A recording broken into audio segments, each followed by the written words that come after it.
Defining Duke is brought to you by Athletic Greens. So what is this stuff? With one delicious scoop of AG1, you're absorbing 75 high-quality vitamins, minerals, whole food-sourced superfoods, probiotics, and adaptogens to help you start your day right. And it costs you less than $3 a day. You're investing in your health, and it's cheaper than your cold brew habit, which I know some of y'all out there have. And that's why I like Athletic Greens. Right now is your time to reclaim your health and arm your immune system with convenient daily nutrition. It's just one scoop in a cup of water every day. That's it. No need for a million different pills and supplements to look out for your health. To make it easy, Athletic Green is going to give you a free 1-year supply of immune-supporting vitamin D and 5 free travel packs with your first purchase. All you have to do is visit athleticgreens.com/Duke. Again, that's athleticgreens.com/Duke to take ownership over your health and pick up the ultimate daily nutritional insurance.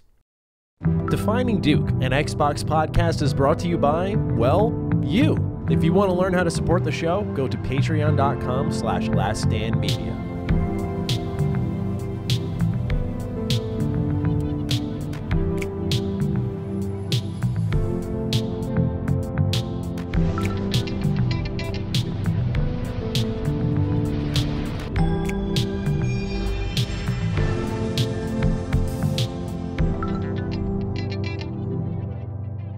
Salutations, everybody. It is Maddie here today, and welcome to episode 76 of Defining Duke, an Xbox podcast. Yes, indeed, your second episode of the week. We hope you're all pumped.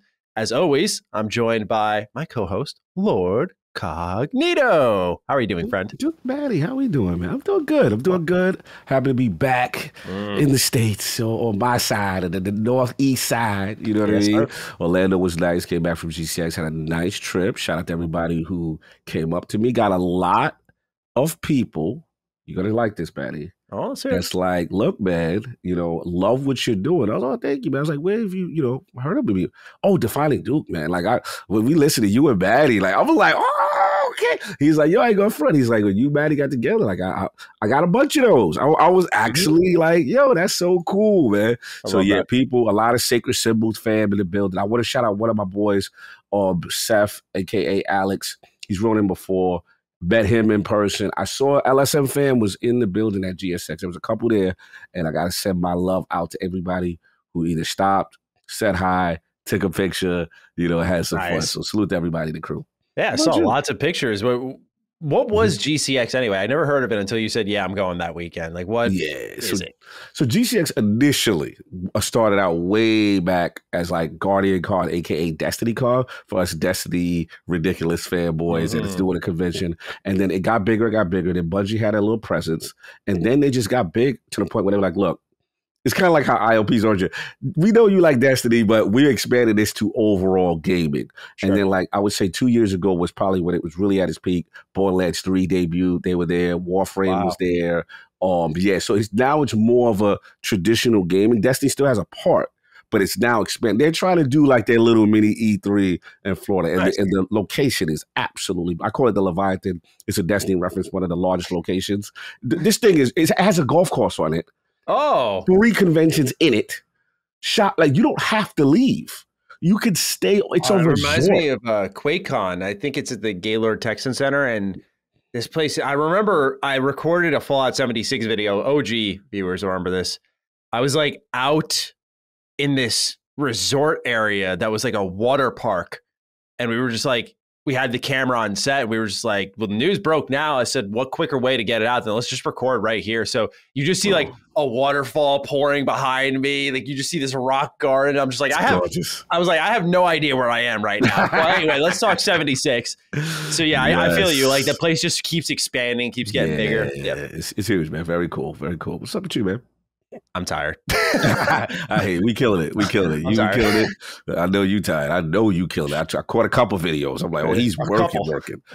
He's working. Yes. Yeah. I warned everyone. I said, like, this year I'm going to be aggressive. Like, last year I, for those who want the content insight, like last year I did 2 videos the day of the showcase, and like the results were really soft is how I'd put it. I was like, especially for like Starfield's reveal, I was like, have I lost it? I lost the magic. I lost the magic. What's going on? So this year, I was like, with the hard reveal, I almost said 76. Nope. Starfield impending. I was like, you know what? I said, I feel like this is the year to take back the throne. I was like, let me go hard. Let me go hard. I'm feeling competitive this year. And so, yeah, like 5 videos in 28-hour window, recorded, mind you. They were spread out over a day and a half, nice. Plus the breaking news of the showcases and Retro Rebound being maintained, and our podcast. We did 3 this week. It's been a lot. So here I am. I'm alive. We're glad you are here, yes. But we definitely want you to get some rest as well. Dude, you know what's so funny? My back fucking hurts so bad. So that's why I'm standing for this show. Because my lower back, man, like I'm talking old man, like I was at the gym today. I was like really being slow. I got to get my mobility back because I was like sitting for so long, like editing and podcasting. Because I'd watch a stream for 2 hours. You know, you just get your pee break in, and you go back, sit down, 3-hour show, and you're like, oh, the hips, man.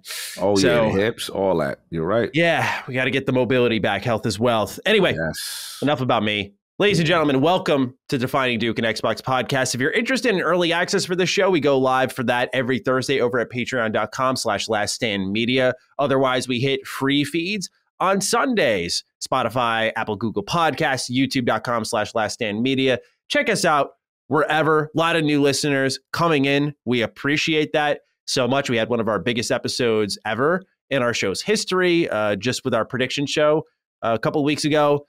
We were doing really well with our reactions to the showcase. So that was really nice to see. And we would just, again, appreciate, I'm going to re-up my request here. It's been a couple months. Mobile reviews. We're doing pretty well on mobile. We're going to continue to push that every now and then. I just ask people to re-up the mobile review grind and just put them out there. The reason I ask is that's the way you get pushed by Apple's algorithm. Otherwise, it just doesn't happen. So the more ratings, the bigger the show gets. If you think we're worth that, please do just take a couple minutes out of your day if you don't mind doing that. If not, we get it. It's a pain in the ass. So just up to you, but just wanted to throw that out there if anyone wants to help out the show. Yes. Now, for the patrons, Ultimate Episode 72 dropped. It's a really special one. We took an in-depth and critical look at Starfield, as the name of the episode is that. So it's an hour-and-a-half conversation about Starfield. But for those of you out there who have followed me for a while, you'll know before Defining Duke, I ran a show called Ham Radio Podcast since 2014. And that was hosted by originally me, Lone Vault Wanderer, and one of my best friends, Noah. And eventually Noah left the show because he just wasn't gaming as much.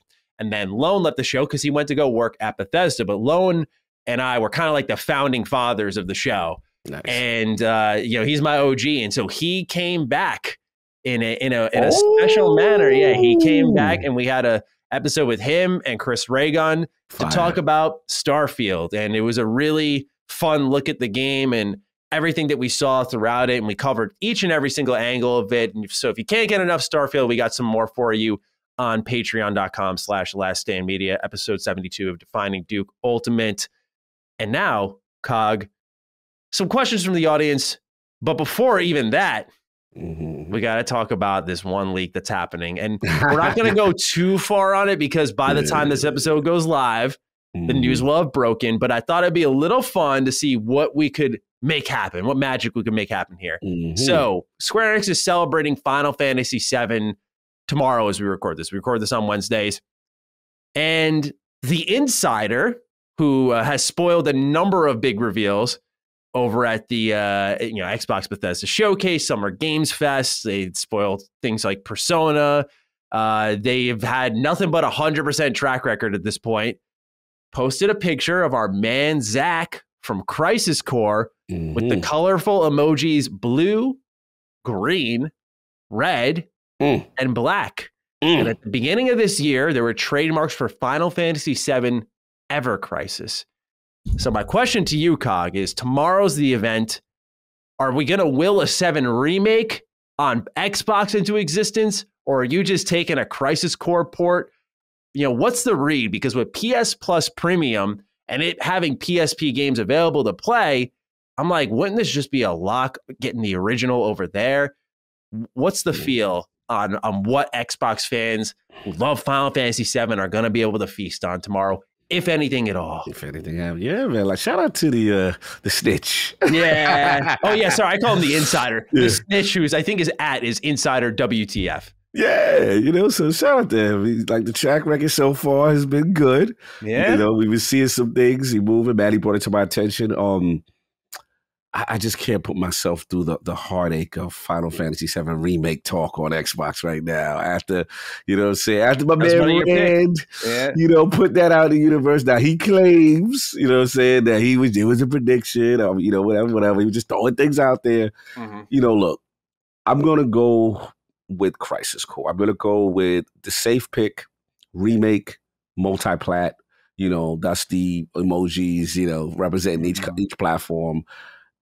Snitch's record right now has been solid, so we got to roll with it. But yeah, I'm going to go, you see Zach, you see the slumped over. Now, I see people go, yo, remake, because that's kind of the scene towards the end of people who haven't played remake, who haven't ended it. There's a big thing going on towards the end. I cannot spoil it. Yeah. So there's a part of the Final Fantasy VII Remake contingent that says, yo, Final Fantasy VII Remake. But I'm going to leave with Crisis Core. You brought to my knowledge the trademark situation. And it just seems a more logical thing. And, Square likes the remake, man. They like the remake on. So that's what I'm going with. What you going with? Yeah, I think I'm going remaster. I don't think I'm feeling remake because. Oh, I meant to say sorry, remaster. Sorry, that's what I meant to say. Okay, I apologize. Sorry. Yes, remaster. You're correct. Okay, no problem. Mm-hmm. I'm with you entirely. I think remaster. I think remake seems like a little too much when you go off the Nvidia leaks. You got to imagine that with a Final Fantasy IX remake in development, there's Tactics Ogre. I think a remaster for that leaked. Square Enix is letting a lot of their old JRPGs cook, but I think the next big remakes are probably going to be 7 Remake 2 and, of course, Final Fantasy IX Remake. So I think it'd be weird to remake Crisis Core as well. It's hard to talk about a lot of what's going on with Final Fantasy VII without spoiling everything that happens in the remake, but we're not going to do that. I'll just say that I feel like a remaster makes a lot more sense. And I feel like Sony, and I'm going to throw them in here, would be more willing to say you could have the remaster Xbox, right? They're not going to let a remake go. So I think Final Fantasy VII Ever Crisis remaster of Crisis Core will hit Xbox and we'll get a little taste of some 7 action at least. And man, if that's what it is, imagine it's like a fucking mobile game. I'll jump out my window. Yo, don't do that. Yeah, I hope not because, they have the Battle Royale, right? They got the Final Fantasy VII Battle Royale. So fingers crossed it's not that, but I love Crisis Core, man. Have you ever played that game?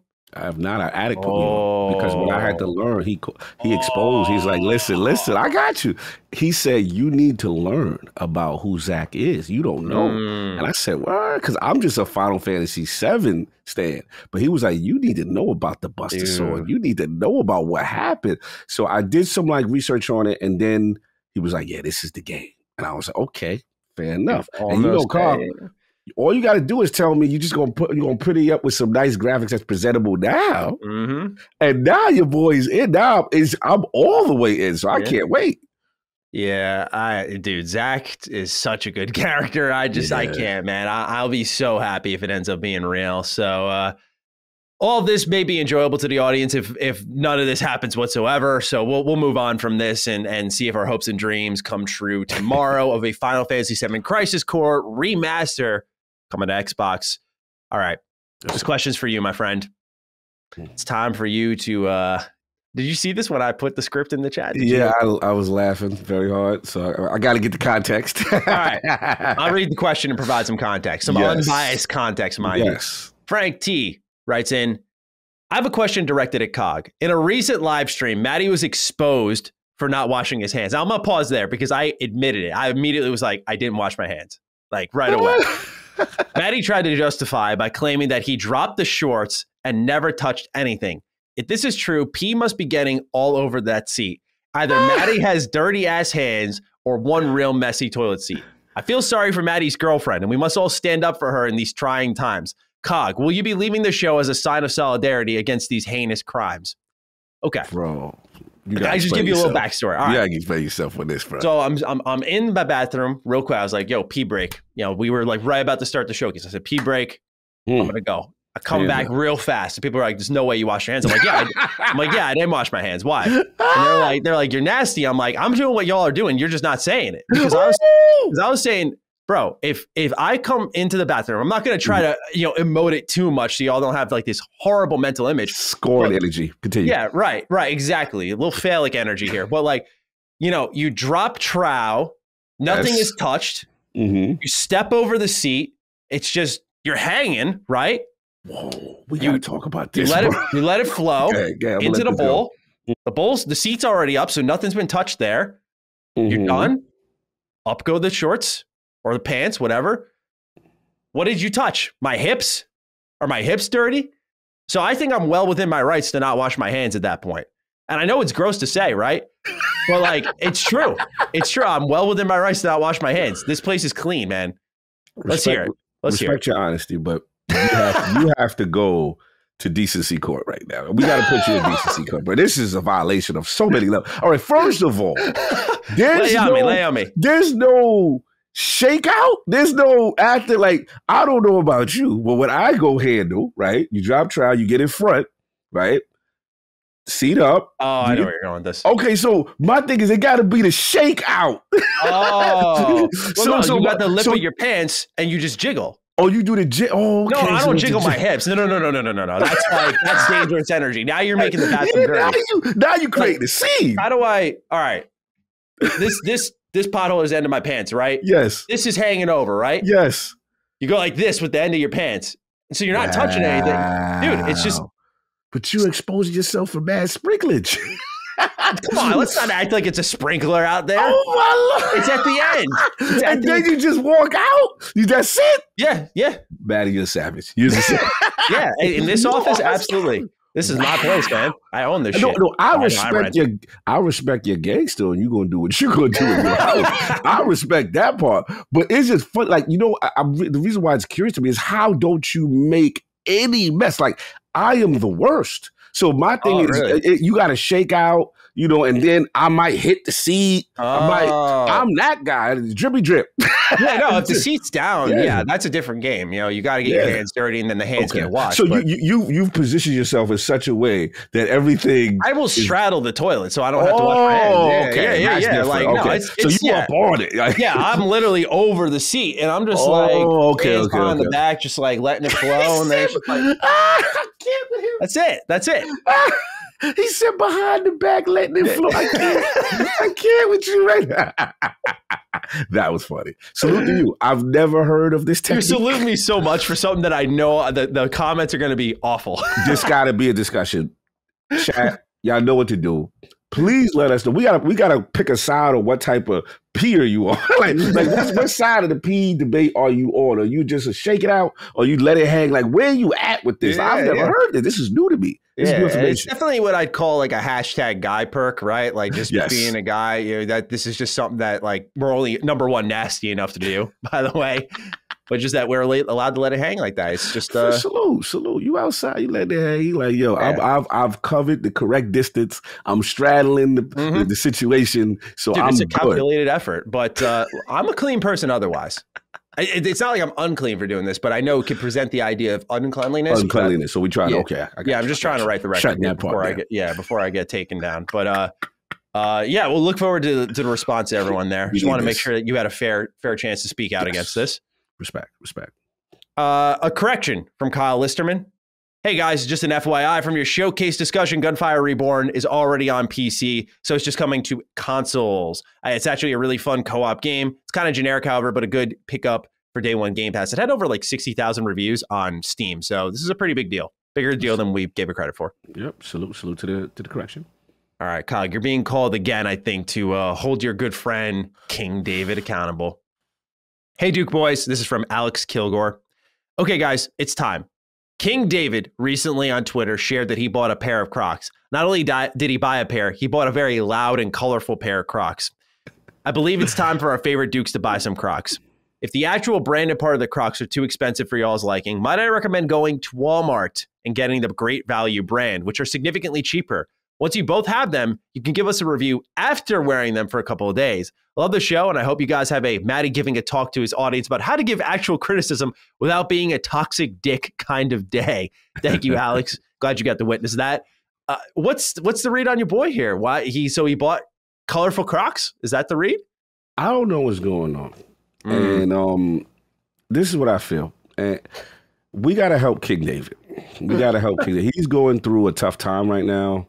To me, this man is dying inside. You know, when you see actions like this, you have to pull your friends to the side and you got to have that intervention. Like, bro, what's going on with you? What's happening? The guy I know was one of the flyest individuals I've ever hung out with. He's just cool. Bro, the rings, the necklace. This man personifies cool, fly, and swag. And I wake up one day and I see these atrocious things on his feet. So I let it slide the first time. Oh, you let it slide right away. I let it slide. I said, I know those ain't Crocs, but I'm gonna let that. He playing games. He having fun. Then he went on a vacation and he let his beard hang. And he wasn't official. He wasn't right. And I'm like, okay, he's in that old man, I don't care mode. And this is the problem with Crocs. Because Crocs to me means that you've admitted defeat. Oh. You don't care about fashion anymore. You don't care about how I'm calling you out, King. I'm calling you out. I'm going to let you clip this segment and send it to him. You don't care. And we got to save you from yourself. You are the flyest individual I know. And you're going to let yourself demoralize yourself. Oh, there's so much into this rabbit hole. Did you have the nerve to be like, I'm outside with the rainbow Crocs with your legs crossed? No, flag on the field. Flag on the field. King David, help us, help you to get out of this dark place that you are in, because clearly you are in a dark place, and I'm going to help you. I'm not going to let this go. But as a community, we have to come together and save King Dave. I agree, because this photo, I'm looking at it now. I didn't get to see it. I figured I'd save it for the show, but it's loaded with disrespect, man. This guy has his feet hanging over his dog. Rainbow Crocs. He's playing Fortnite. Like this, he's playing Fortnite. Yeah, right. Like there's just everything about this is wrong, man. I don't know if the showcase did it to him. I don't know. The Tuesday Energy Showcase. Tuesday Energy. Something happened, and my man just don't care no more. And we gotta help him. So help us help King Dave. That man needs Starfield. Yes. Yeah, man really needs Starfield. So. Thoughts and prayers to King David. He's we're really thinking of him here. All right, Cog, let's talk about what games we're playing. You're up first. Thought one of your picks here was quite curious as it's coming out next month. Yeah. So unfortunately, I could not make the amazing Starfield DDU that you had, which I wanted to, because I was actually at an event. Shout out to Microsoft. Shout out to Interior, the studio from London. I got a chance to check out As Dusk Falls, and look, it was one of those games I talked about at the showcase that I was already kind of had my eye on. I like those type of narrative art style games. It's a very unique art style. Now, granted, I know people got the joke, Grand Theft Auto, loading screen the game or whatever, and everything is kind of hand painted and stuff like that with some 3D aspects in it. But what surprised me was they said a multiplayer mode. And I wanted to know how I was interested in that multiplayer in a narrative-based Telltale type decision game. So first off, decisions are every 20 seconds. The sheer amount of narrative and writing and branching past that this game has is tremendous in just one chapter that we've seen, right? So there was a scene where clearly it was a hostage situation. You go in there, you leave the wife and kids in the car, you come in, the two goons come in with the mask, get down, lay down, and every decision had weight to the point where it was like, okay, your dog, you're with your dad, your dog is crying or whatever it is, and he's like, yo, if you don't shut that dog, that and then it's like, yo, calm him, tell him to chill. There's levity moments, things like that. Now, here's where the multiplayer comes in. Okay. What happens is, first of all, the game can be played by controller, mobile, and xCloud. Multiple people get the chance to now rein in on that decision. Now, what happens is there could be a deadlock mechanic where it's like, okay, both one side said this choice, B or C is even. Then at the deadlock, you got this thing called override. So Maddie's like, nah, man, I'm not giving my gun to whatever the scenario is, right? Okay. And then we can override. We got a limited amount of those. So it's a game within the game. right? And it starts this social atmosphere. I'm like, so I'm talking to Saul because he's with me. I'm like, bro, we not gonna surrender. We not. Come on, like he's like, nah, man, we gotta play it cool. These guys got that. Like it's that type of. So it becomes a party game, bro. Nice. And it's so cool. So again, you're talking about the xCloud integration, regular control, mobile. They had us test with a phone also to see that. Also, Twitch integration.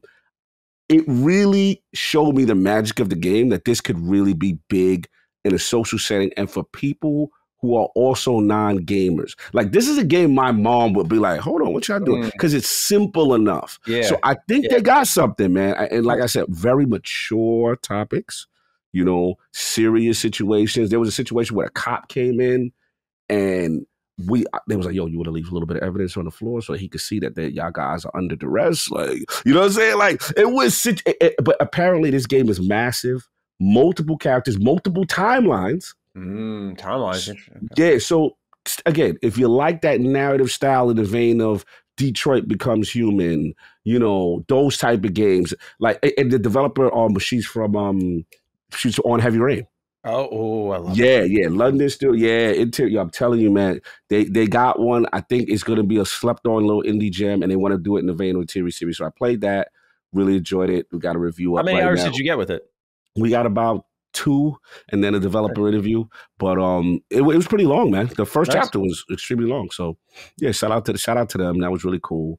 And they just obviously going to give you a slice. They're going to give you the whole. Yeah, no. I was just wondering because, like, how many chapters are in the game? I always wonder how much they give you. Okay, yeah, 6 chapters in the game. Yeah, 6 chapters in the game. So again, it's not going to be this extremely long game, but you could tell that they got the foundation. If every chapter is that long, that's 12 hours. That's actually not bad for how many outcomes there are. It could be multiple outcomes. And I was talking about Mass Effect energy because I'm like, how much writing do you have to do to get all these branching paths? And then at the end of the chapter, if you replay that, most games you start at the beginning, you could start at certain decision points. And you can see Detroit Become Human do that, I think? Yes. But this is way better. I just can't describe it. You got to see it. The only thing that may turn people off is the fact that it's not fully, it's not, you know what I'm saying? It's not a 3D, it's not a fully mocapped kind of thing. It's kind of like still frame with emotions, but the art style is really cool. Anyway, so that's that. And then, of course, Madivio. I can talk about it. I can talk about Curse of the Serpent Lord. Curse of the Serpent Lord will be out by the time this recording goes up. And new character, have a summoner. Really cool African-American character. She's got this cool, like, spirit dog that it levels up, get stronger abilities. She could do deflect attacks, all this type of stuff. New map. The map is absolutely amazing. Desert motif, almost like an Arabian kind of feel. New enemies. They got poison things on the ground. Corruption, where your enemies can fight each other, where your party members can fight each other. Bosses, they're going all out, man. Shout out to Debian. Shout out to Resolution Games. I'm excited, man. I mean, that's going to drop. So it should be to 16th, and when it drops officially, and I've been rocking for a while. But yeah, those are the 2 I've been rocking, man. So what about you? Defining Duke is brought to you by Athletic Greens. You know the Lord Cognito and Mr. Matty way. We're all about health is wealth, so it's easy to partner up with a brand like Athletic Greens. I started taking AG1 because every single morning I take a variety of vitamins. Vitamin D, vitamin C, my multivitamin, etc. And this allows me to condense all that down into one easy to ingest drink, tastes really good, and move on with my day. So what is this stuff? With one delicious scoop of AG1, you're absorbing 75 high-quality vitamins, minerals, whole food sourced superfoods, probiotics, and adaptogens to help you start your day right. Athletic Greens is lifestyle friendly as well. Whether you eat keto, paleo, vegan like me, dairy-free, or gluten-free, it's got you covered. And it costs you less than $3 a day. You're investing in your health, and it's cheaper than your cold brew habit, which I know some of y'all out there have. And that's why I like Athletic Greens. Right now is your time to reclaim your health and arm your immune system with convenient daily nutrition. It's just 1 scoop in a cup of water every day. That's it. No need for a million different pills and supplements to look out for your health. To make it easy, Athletic Green is going to give you a free 1-year supply of immune-supporting vitamin D and 5 free travel packs with your first purchase. All you have to do is visit athleticgreens.com/Duke. Again, that's athleticgreens.com/Duke to take ownership over your health and pick up the ultimate daily nutritional insurance. Yeah, I obviously, with how much I've been working, I didn't get to play a lot this week up until last night. So I wanted to talk a little more about Sniper Elite 5 because I finished that last week in co-op. I was wrong, by the way. The 10th mission is DLC for killing Hitler. It's 9 missions, and the 9th mission is very much like aim, shoot, mission's over. No movement around a map or anything. Wow. So it's 8 missions, really. Gotcha. But this game was fantastic. I really want to shout this one out again as a great get for Game Pass. What really defined this game was its invasion mechanic. It was definitely like a good evolution of the Sniper Elite formula. It's a great starting point. As I've said before, it's open. The mechanics are easy to understand, but they have a lot of difficulty settings. If it's like, I don't know how to do the bullet drop and how long I should hold my breath for, they have like different meters for everything that let you like really adjust the experience. But the invasion mechanic, man. So again, let me just tell people about it. Let's go. So when you're out on the map, it'll say you've been invaded by a sniper Jaeger, and it'll be another player. And these maps are big, man. So all you can do is hold the right stick at times, and you'll be able to focus, and it'll kind of give you like a general direction of like where this invader is. So you can kind of check your six a little bit while you're crawling around the map, or you can go towards them. Now, if you post up for too long, I'm talking like you're there for a couple minutes just aiming, it'll put you on the map. They'll be like, you're camping. You can't do that. Oh, I like that. All right. Yeah. Camp mechanic. Same thing for them, too. It'll put someone on the map. And so it's this, cat and mouse game within a game. And it's so fun. Like, I loved it, man. I really loved the multiplayer system in here. I always kind of liked it in Dark Souls, but most times I was like, fuck off. I didn't like it in Deathloop, of course. This is probably the best realized version of it because it just changes the whole dynamic of the mission. You want to talk about emergent gameplay with an invader? This is it because, of course, the threat here is like your stealth breaking. And when you got someone who's not playing by the rules like all the other NPCs are, and he's running around, you're like, oh, I gotta get him, man. Like that person can't get me. I can't just hide away from a vision cone. Yep. It just changes the whole dynamic. So excellent get by Game Pass. Do play this game. Took me about 10, 15 hours to beat in that range. Not long game at all. Good thing to chew on a little bit ahead of the busy days. And again, full co-op, just 2-player co-op, but a lot of fun, like synchronizing shots, being like, you get the guy on the left, I get the guy on the right, that type of stuff. So really good game. Really good game. As someone who's been a fan of the franchise since V2, I really like this one a lot. Nice. Last night, when I got back to gaming finally, I started Trails from Zero. I'm back on my Legends of Heroes grind, baby. Here we are. You're back. Yes. I put 5 hours in last night. It was just good to re-energize with some JRPG goodness here. And, man, dude, I love seeing how they scale up these games more and more because you can see, like, when their budget as a company they're small, right? Neon Falcon, like, there's this kind of niche Japanese role-playing game developer, and you can just see when it's scaling up. And like Trails from Zero has like a full city, lots of buildings to go into. It's very colorful, tons of new assets. There's actual voice acting. They added new mechanics to the combat system, like this rush thing where you can get advantage by attacking someone from behind. And when combat starts, if you have that rush advantage, you'll just dogpile this enemy with all 4 of your party members. Kind of like an all-out attack in Persona. Okay. So, it reminded me of that as well. It's really cool because you're playing as a cop in a city. And I love the idea of like, you're a group of cops in a JRPG. And it's kind of interesting because this game came out in, I think, 2010, I want to say.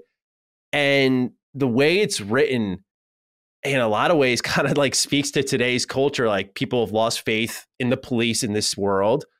And there's this group called the Bracers, kind of these mercenaries that you play as in the first 3 games in Sky.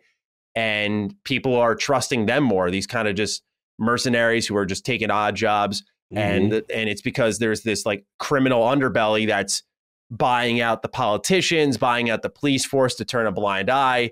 And you're seeing a lot of social unrest in the game. And so it's obviously wasn't designed to be a commentary on like America, I guess, but it kind of has turned into that. It's just been fascinating to play it at this particular time, especially for a JRPG. They're not really known for that. It's usually like let's go, friends. So, I mean, you know, it's always been a relatively mature JRPG series, but I've been enjoying it a lot. So this is my dive into the as they call it, cross-bell duology. So I'm going to be playing that, and I'm going to go back and forth with this now and TMNT when that drops tonight. Got the T-shirt on. Let's go. We're good. So that's what I've been playing. Although it's minimal this week, which is pretty rare. All right. We got 5 warm-up questions before we get into the news. First one comes from Alex Roberts. Probably our most asked question, Cog. So let's get into it. Hi, Dukes. In regards to the recent Xbox and Bethesda game showcase, I think that the coming in the next 12 months parameters is something that they needed to do. They have received heavy criticism in the last few years for revealing games that are many years away with CGI trailers.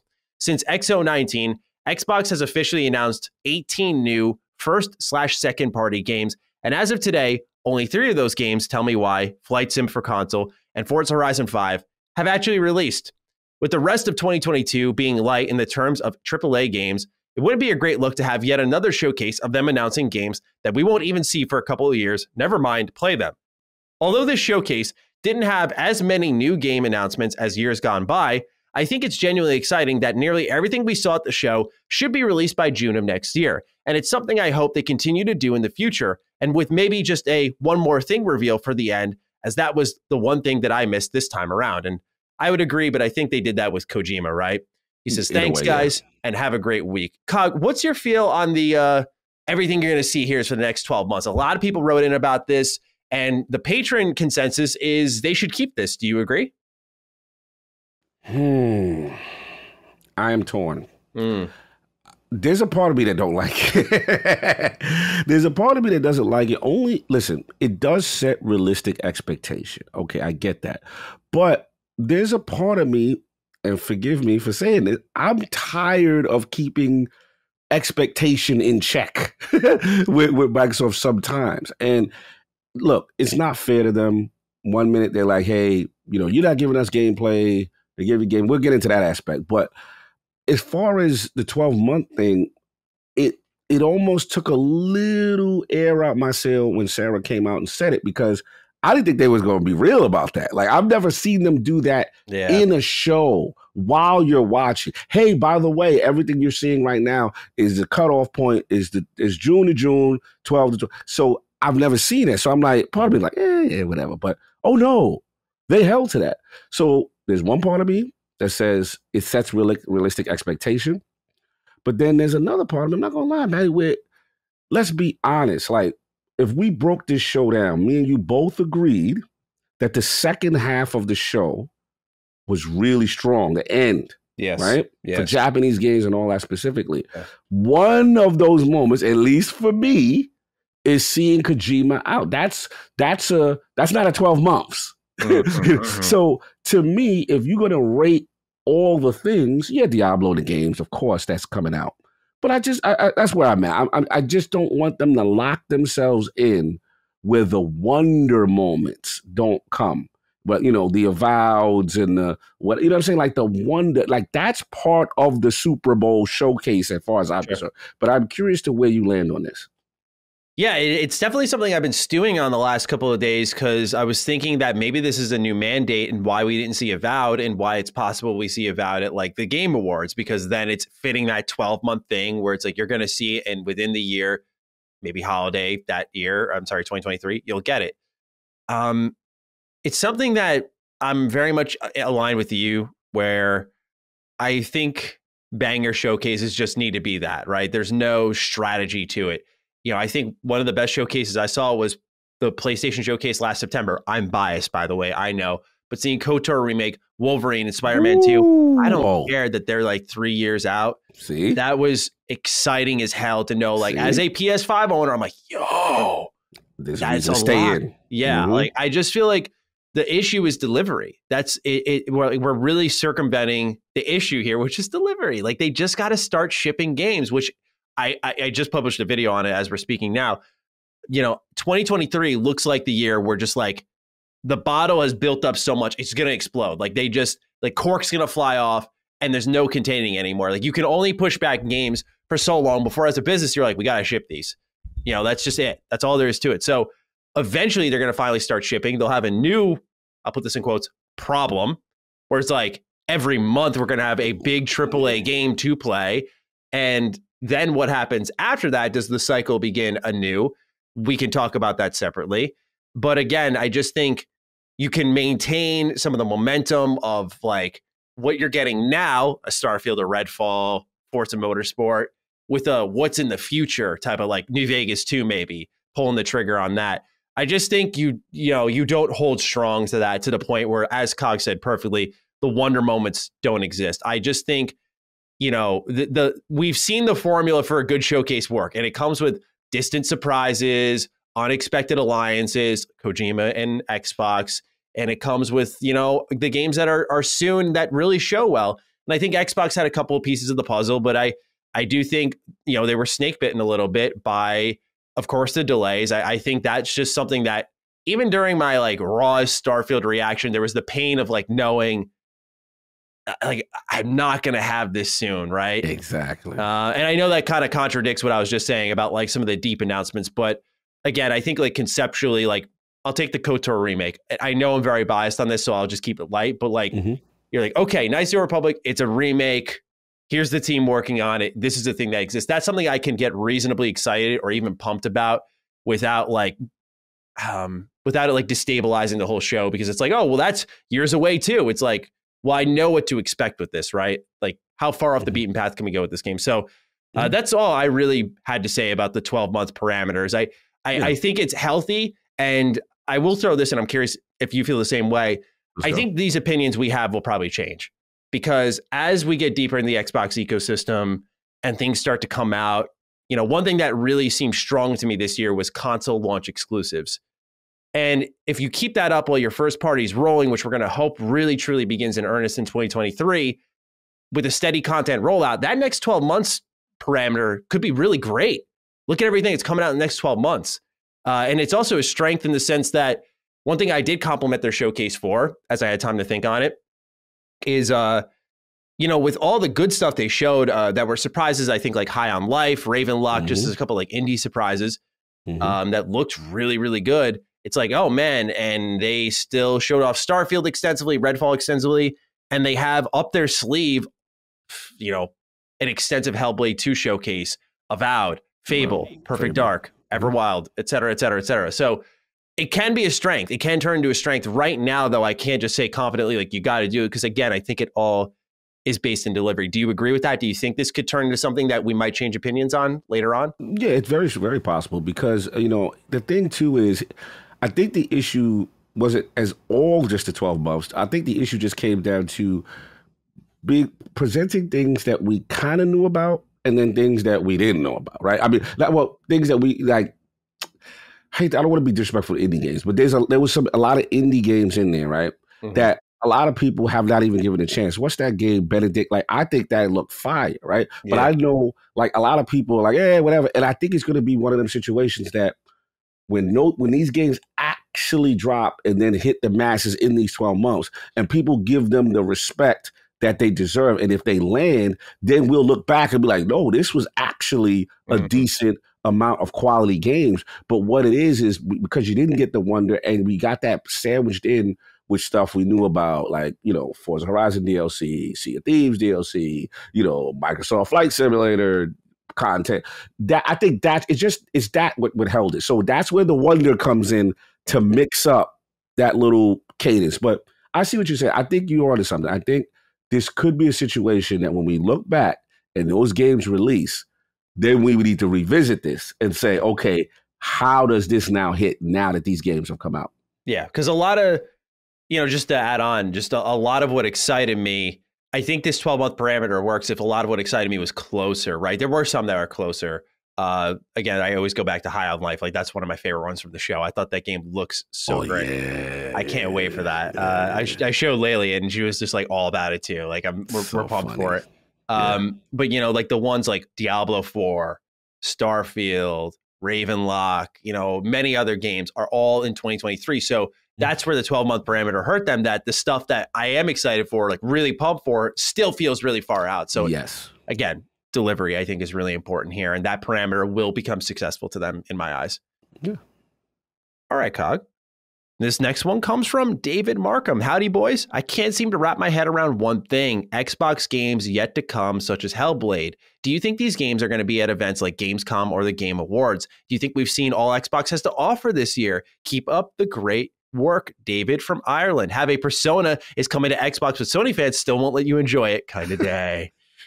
Don't let nobody steal your joy, man. There's a lot of that this week. That's there's a lot of people mad at me for he doesn't like he's just hype about Kojima for a W for the green zone. I saw that. I'm like, fam, I can't even be excited. And I've literally admitted that I'm not the biggest fan of this guy. I didn't know. I wasn't. You can tell. I had the same thing happen to me with my showcase impressions. You can just tell when you get flybys and when you get people that listen to you. Yeah, you can tell when people don't listen. Like, does he even play? He's just looking at.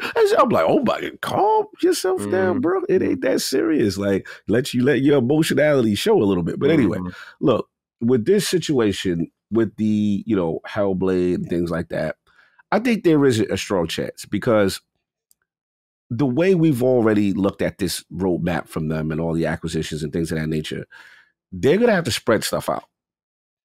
We may not want to hear that for the Super Bowl, but of gaming being that it is the Xbox and Bethesda showcase, but I think that is the case. There is a chance. There is a chance that we get a showing, in one of the later shows, and the Game Awards is also one that they've been consistent now to show something, right? So, and then that would technically fall out of the 12-month June to June window, and then they can say, hey, this is something else we want to show you. So I think they're going to do that. I think it's worked well for them. I especially think the Game Awards is going to be something that they do, for sure. But I don't know about XO how much. I know we've had studio announcements in the past. I believe Obsidian was announced there, maybe in Exile at the same time, one time. So I think so. The key is going to be how big are the announcements that they're going to save. What do you think? Yeah, I think obviously you can always expect Xbox at the Game Awards. One thing that you brought up, I think everyone brought up during our prediction show that made me kind of retreat, was the idea of showing Hellblade 2 too much. I think that's a really fair thing to say, right?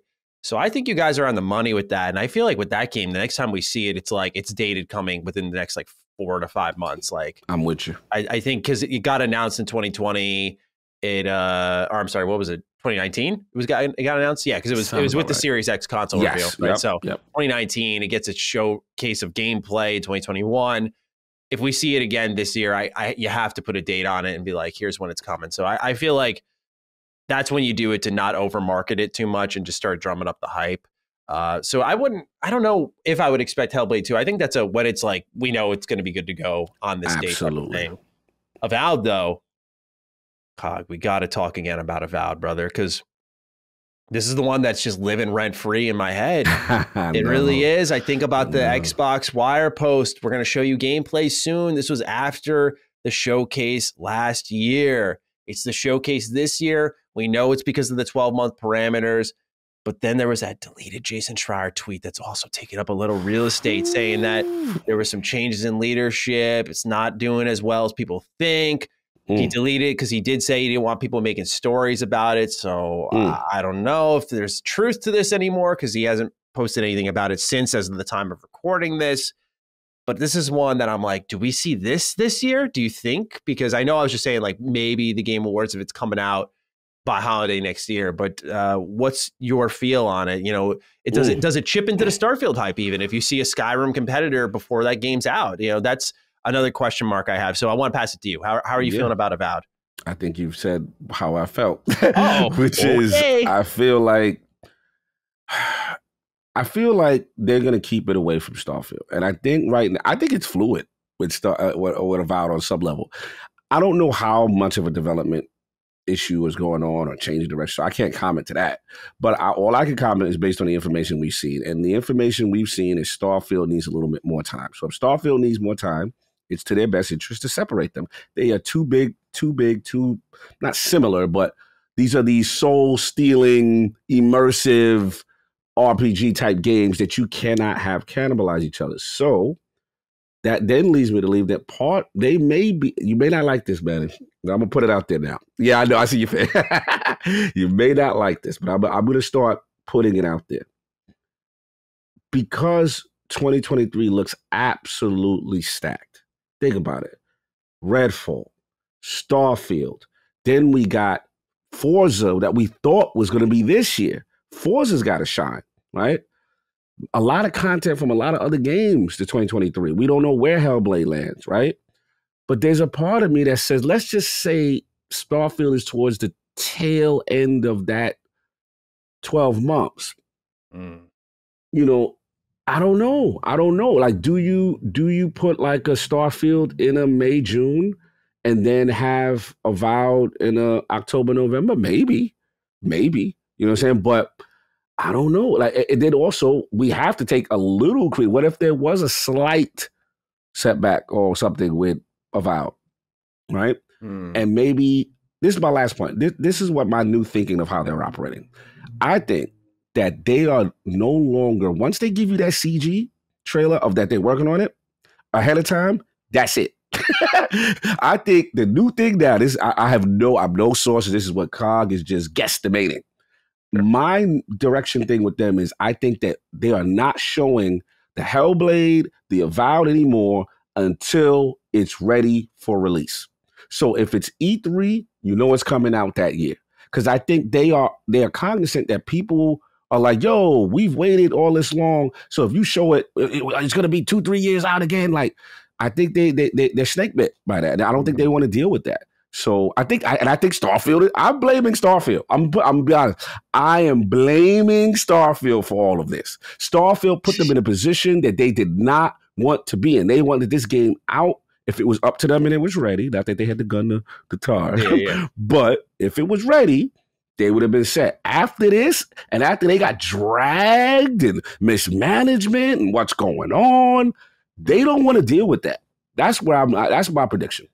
Yeah, I think with Avowed, my gut feeling. What you got? My gut feeling is telling me I don't think we see it this year. I think you hold it on again.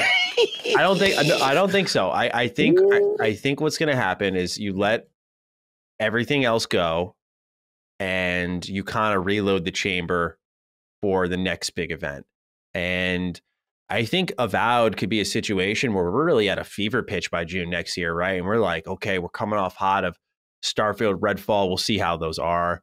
Oh, Forza Motorsport, sorry. Yep. We're coming off hot of these games. And I think they tried the Bethesda Game Studios formula on Avowed, like see in 5 months type of beat. Like, you know, they announce, they reveal it, gameplay. It's a Skyrim type game. And I'm just like, man, you give it a date? You give it a date? If you're in June and it's coming out in November, you best be giving a date.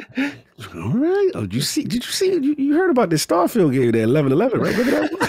I'm just saying. I'm talking about next year. Next year. So you say June, announcing that it's coming out next November. Oh, okay. Yeah. You're like, you're putting a date on that. I'm like, if it's coming out in 5 months, yeah. I got you. My fault. So, but yeah, no, you're good. That's my read. I think they're gonna currently in my current emotional state. I think that's what they're going to do. I think they're going to really let everything else go first and then start firing off with the rest of the exclusives starting off in the second half of 2023. Otherwise, I think we would have seen these other ones. But there's always the chance it does appear in like the game awards. Like maybe we see it again. I'm going back and forth with myself, man, because I'm like feeling it all. It's like maybe you see it at the Game Awards, but then you get the release date at the showcase. And that could be interesting too. Okay. I don't know, man. I don't know. It's a tough one with Avowed. It's just hard to read them right now. They're in a moment of like transition. Yes. It's tough. I'm telling you, I blame Starfield. Starfield changed everything. Yeah. It really did. So 2023, they got a lot of, it's just how they're going to handle it. And especially what happens with Avowed if it's ready. Yeah. And then there was also the factor of like, if Starfield or Redfall is really bad, like what happens? Do you just go like, okay, now we got to delay everything again, make sure we really get it right, you know, learn from those mistakes. We'll see. That's the thing. Exactly. A lot of this can change, unfortunately. So let's move on to number 3. Nick DeHev writes in, greetings, Sonic and Knuckles. Somewhat a comment and a concern. After the Xbox Bethesda showcase, we were given a full calendar style release picture of the next 12 months. And I would like to know how you feel about Deathloop not being shown during the showcase and not in the calendar. September is a full year that Deathloop has been released, and we are all assuming it would be coming to Game Pass, right? I'm not so sure now. Same question with Ghostwire Tokyo, since March is only 9 months away. Thanks for putting out the bomb-ass content, and my mailman has a package in his pants for me on a day. Is that the same guy? Yeah, I think so. I thought I recognized the name, but Gog, as the Deathloop guy, the Deathloop prophet, do you think this is just like the marketing? Like, you can't say anything until it's the month of? Yeah, I know gamers are sleeping. This is just contractual, bro. You got to let the thing completely die out, and if it's the 12 months, as soon as whatever it is, that month, that date, you'll see them. It won't be at a showcase. It'll just be that stealth Xbox news post. Here's the why. Yo, by the way, Deathloop coming, and then it'll drop that way. The only thing that potentially could change it is if, I don't know, Sony has some way to extend it for some content, but I doubt it. I firmly believe that once that contract is over, whatever that 12 months or whatever it is, whatever the length is, because I just don't know the exact length. If once that's over, you're going to see that game immediately into the Xbox ecosystem. Yeah. We also don't know if, like, with porting it over to the Xbox, any potential difficulties of that, and how soon they can start that. If, like, they have to wait for the 12-month window to be up, then they can start working on it in earnest. I'm not sure how that also would work. That's something we'll probably never be privy to, but I would agree with Cog. I think you'll just see it the month of, and it'll kind of be like, oh, and we got this type of moment, right? So yes. I think that'll be a good month for Xbox fans nonetheless, because then you'll be getting, I think, Dark Tide that month too. Yeah, so yeah. And then gonna hit pretty hard. Mm-hmm. Let's talk with Dan XL next. Maddie and Cog, I'm tired. Unfortunately, I feel like the gaming community can sometimes be too cynical and toxic. Every year, Xbox responds to criticism, and every year, the goalposts change. We got a ton of gameplay for games coming over the next 12 months because we've been criticized by showing too many CGI trailers in the past. Then we complain about the lack of announcements when all I've heard the last 2 years was, please stop announcing games too soon or when they're not ready to show. So which is it? Then we get angry when all our predictions are wrong and blame Xbox for putting false expectations on ourselves and on them. I would have loved to see Avowed, Hellblade, Fable, and others, but clearly either nothing else was ready to show or they wanted to save content for next year's show. Lastly, I hear people critique games like Starfield by saying, this game looks rough and needs more polishing. And yet they also complain about not having any AAA first-party Xbox games to play this fall. If we want the best possible games, then is it fair to also be upset about a game's delay when there's nothing to play, nothing in quotes? Some of these people will never be satisfied. Am I being too harsh or too soft? By the way, I think Starfield looks absolutely freaking incredible, and your videos have been spot on, Maddie. Thank you. Have a Todd Howard's beautiful tan on the day. Yeah, my man was looking fresh. He got the nice cut, too, for that showcase. Yeah, he was crisp. Did you see the shoes matching the jacket? The shoes, yeah, he had the jacket, man. He knows. He got to read online. He knew. That jacket, man. Cog, let's talk about the state of gamers, the negativity surrounding everything and the kind of never satisfied nature that is video games. How are you feeling about potential goalposts being moved for Xbox frequently?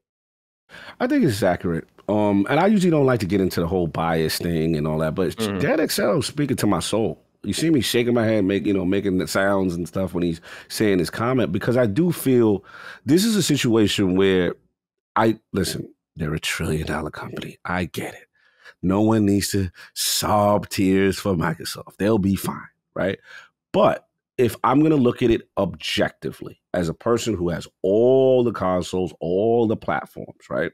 And I look at Nintendo and they do predominantly kiddie games, kind of bring the same type of things over. Now, they give you new franchises. I'm not going to say they don't, but they have a formula. They have a format, right?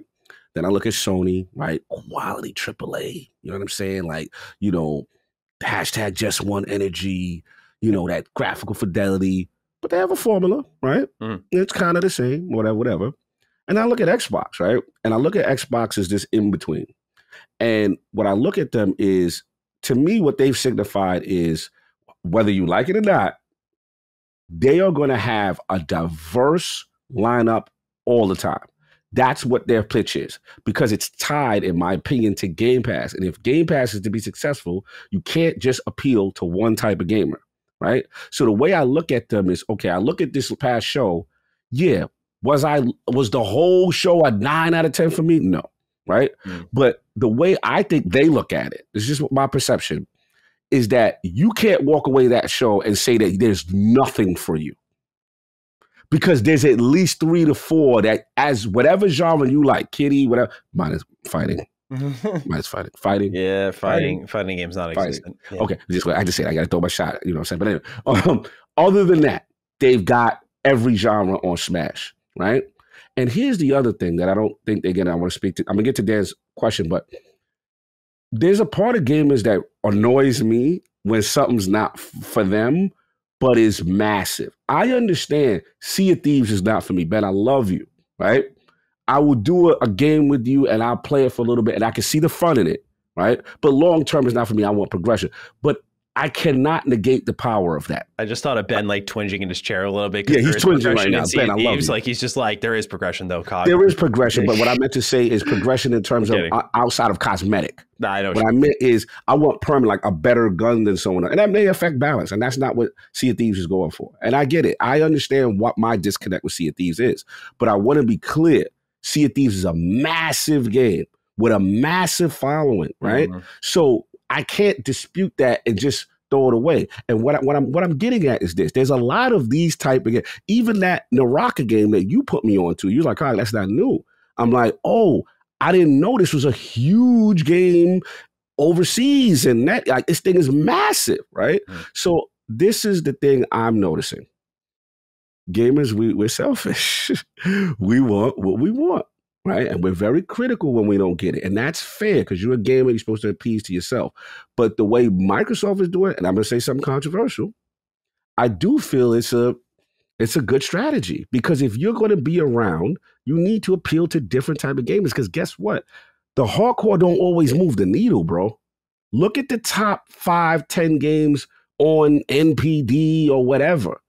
A lot of them are games hardcore gamers ain't playing. Mm-hmm. Fortnite, Roblox, you know what I'm saying? I'm just being real. And a lot of games that we love don't always sell in the millions and the thing, outside of like an Elden Ring that just did it. So I'm getting all that to say, I think gamers sometimes are hypocritical. I think 1 minute it's, yo, where's the gameplay, bro? They show you gameplay. Oh, but now I knew about, you see what I'm saying? So it's like, you can't have it both ways. I'm not saying you can't be critical of them. Absolutely, you can be critical of them. Yeah.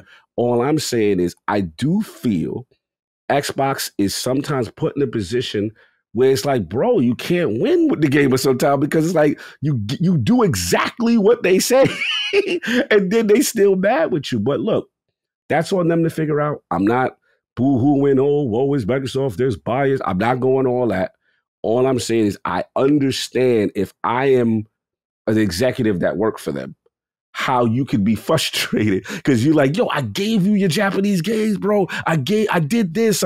You're still not happy. So I get it. And it's up to them to figure that out. And last point. I know I'm rambling. No, not at all. Go. Here's the other problem. Here's the problem that I do put blame on them, though.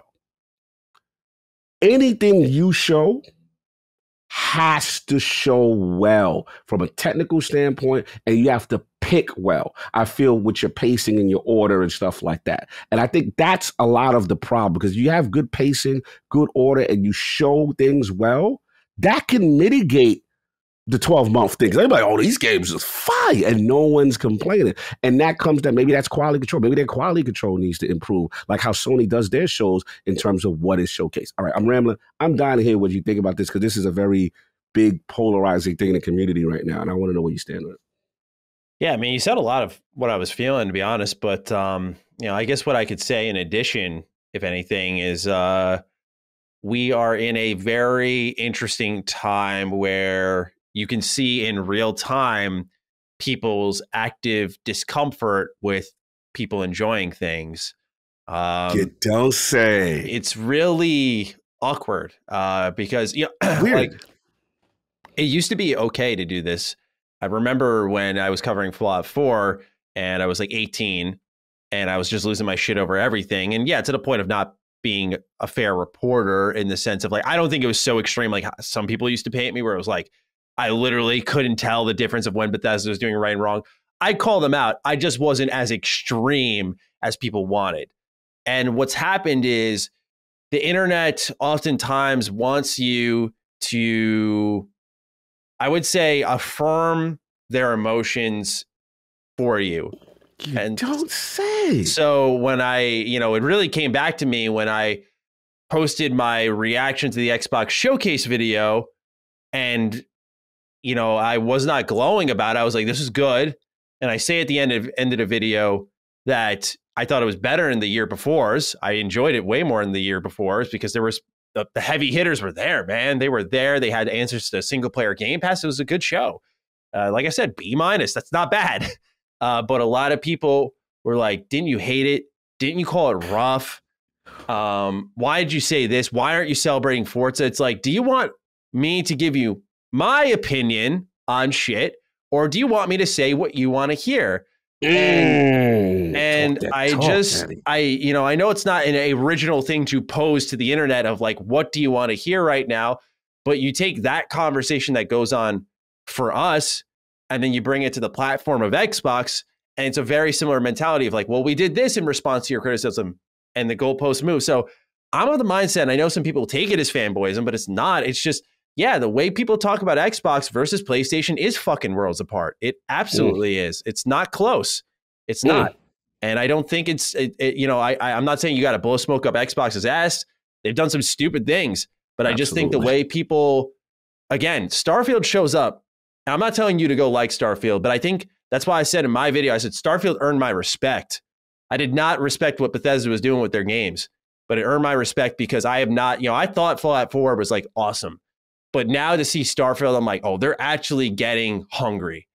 And that game looks like nothing else we've seen before. In the sense of, I know it's easy to go, oh, No Man's Sky. It's like, no. Don't devalue a game with mere comparisons that strip away what the fundamentals of Starfield clearly are, which is like ground exploration, ship combat, customization, role-playing mechanics, NPC interactions, choice and consequence. The list goes on. And for me, when a game shows out like that, and it does have some occasional rough edges, I think it goes to Tsushima, right? Where I was like loud about like, oh, I don't know about this one, Ubisoft energy. That shit was fire, man. That was such a good game. Mm-hmm. And it's like right there is like a reminder to me that it's just like, sometimes it's okay, sound off with your opinion, do it in a respectful manner. But like, I just feel even when Xbox showed out with like probably their biggest game of the generation, one that's going to define their platform, their partnerships moving forward, I think they had a damn good showing for that game. And again, to see people just being like, it's trash, no man's field. I'm just like, you just realize, sorry, I'll wrap up my thought here. You just realize that some people are really stupid. And I don't know how else to put it because people can't think layers deep. It's like, I don't know if you have to be a creative to understand it, but people can't just look at Starfield and be like, oh, they clearly are fans of No Man's Sky because of the mining laser. And that's it. That's where the line ends. It's like, oh, you collect some resources, which you did in previous Bethesda games, by the way. It's like they take it the whole 9 yards and try to slander games. And I'm like, what do you gain from this, man? You don't gain anything from praising it, but do you gain anything from just slandering and lying about games too? You don't. Ooh. And I just think that the conversations aren't equal. I think on media as well, we don't talk about Xbox and PlayStation the same. And I get it. It's a habit. I've caught myself in the act at times being like, I wouldn't act this way if it were PlayStation. And again, it goes back to what I said about our previous answer about game delivery. So yeah, that's just my general thoughts. And maybe it's more of a people problem for me, but and I don't think it gets to the root of Dan's question, perhaps, because I think, Cog, you handled all that. But that's what I would say in addition to what you had to say. No, bro, I love what you said because it's honest. And look, we got to be real about the motivations behind the comments. Because a lot of these dudes are talking, and this is my thing. If you love games, right, you should have a level of objectivity if whatever you see on the screen looks appealing to you, regardless of what logo they slapped at the end of the trailer. You know what I'm saying? And that's the problem I have. It's like people are afraid to give a platform they don't have credit because they want to stay true to their gang. That's all it is. You doing gang warfare. You throwing it up for the set.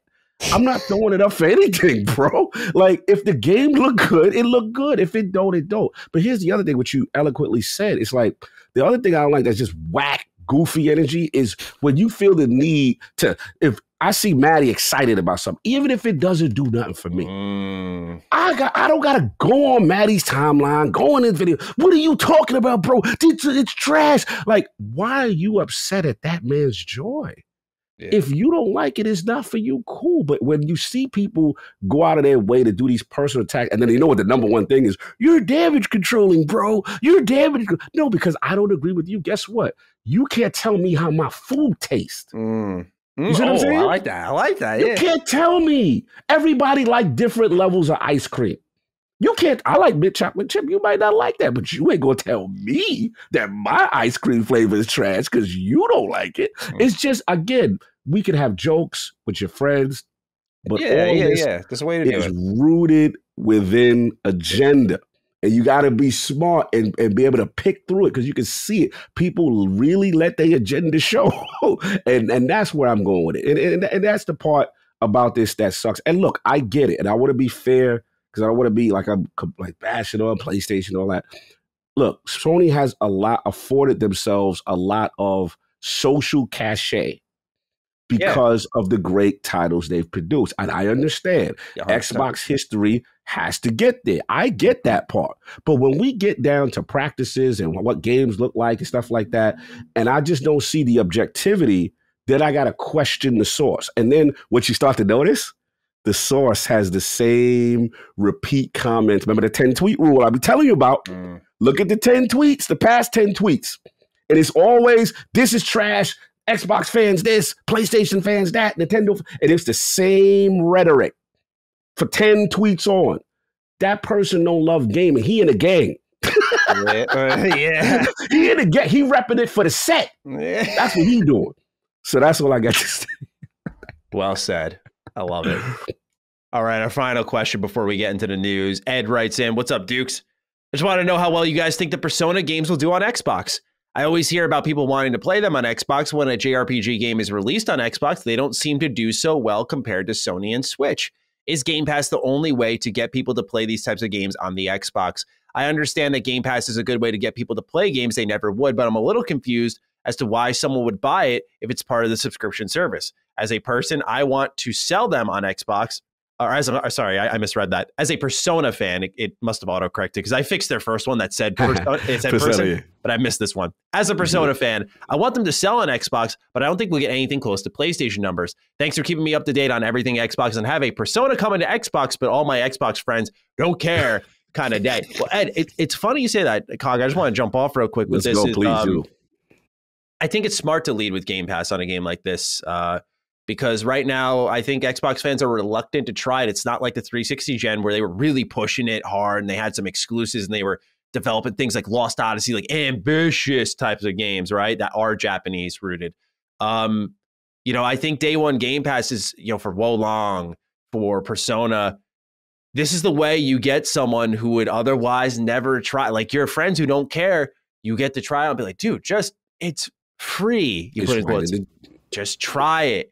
And I think that's what's going to help it grow. It's going to take time. You're not going to see probably Xbox take over the Japanese sale charts for a long while because they got to win over a whole ass region. Preach.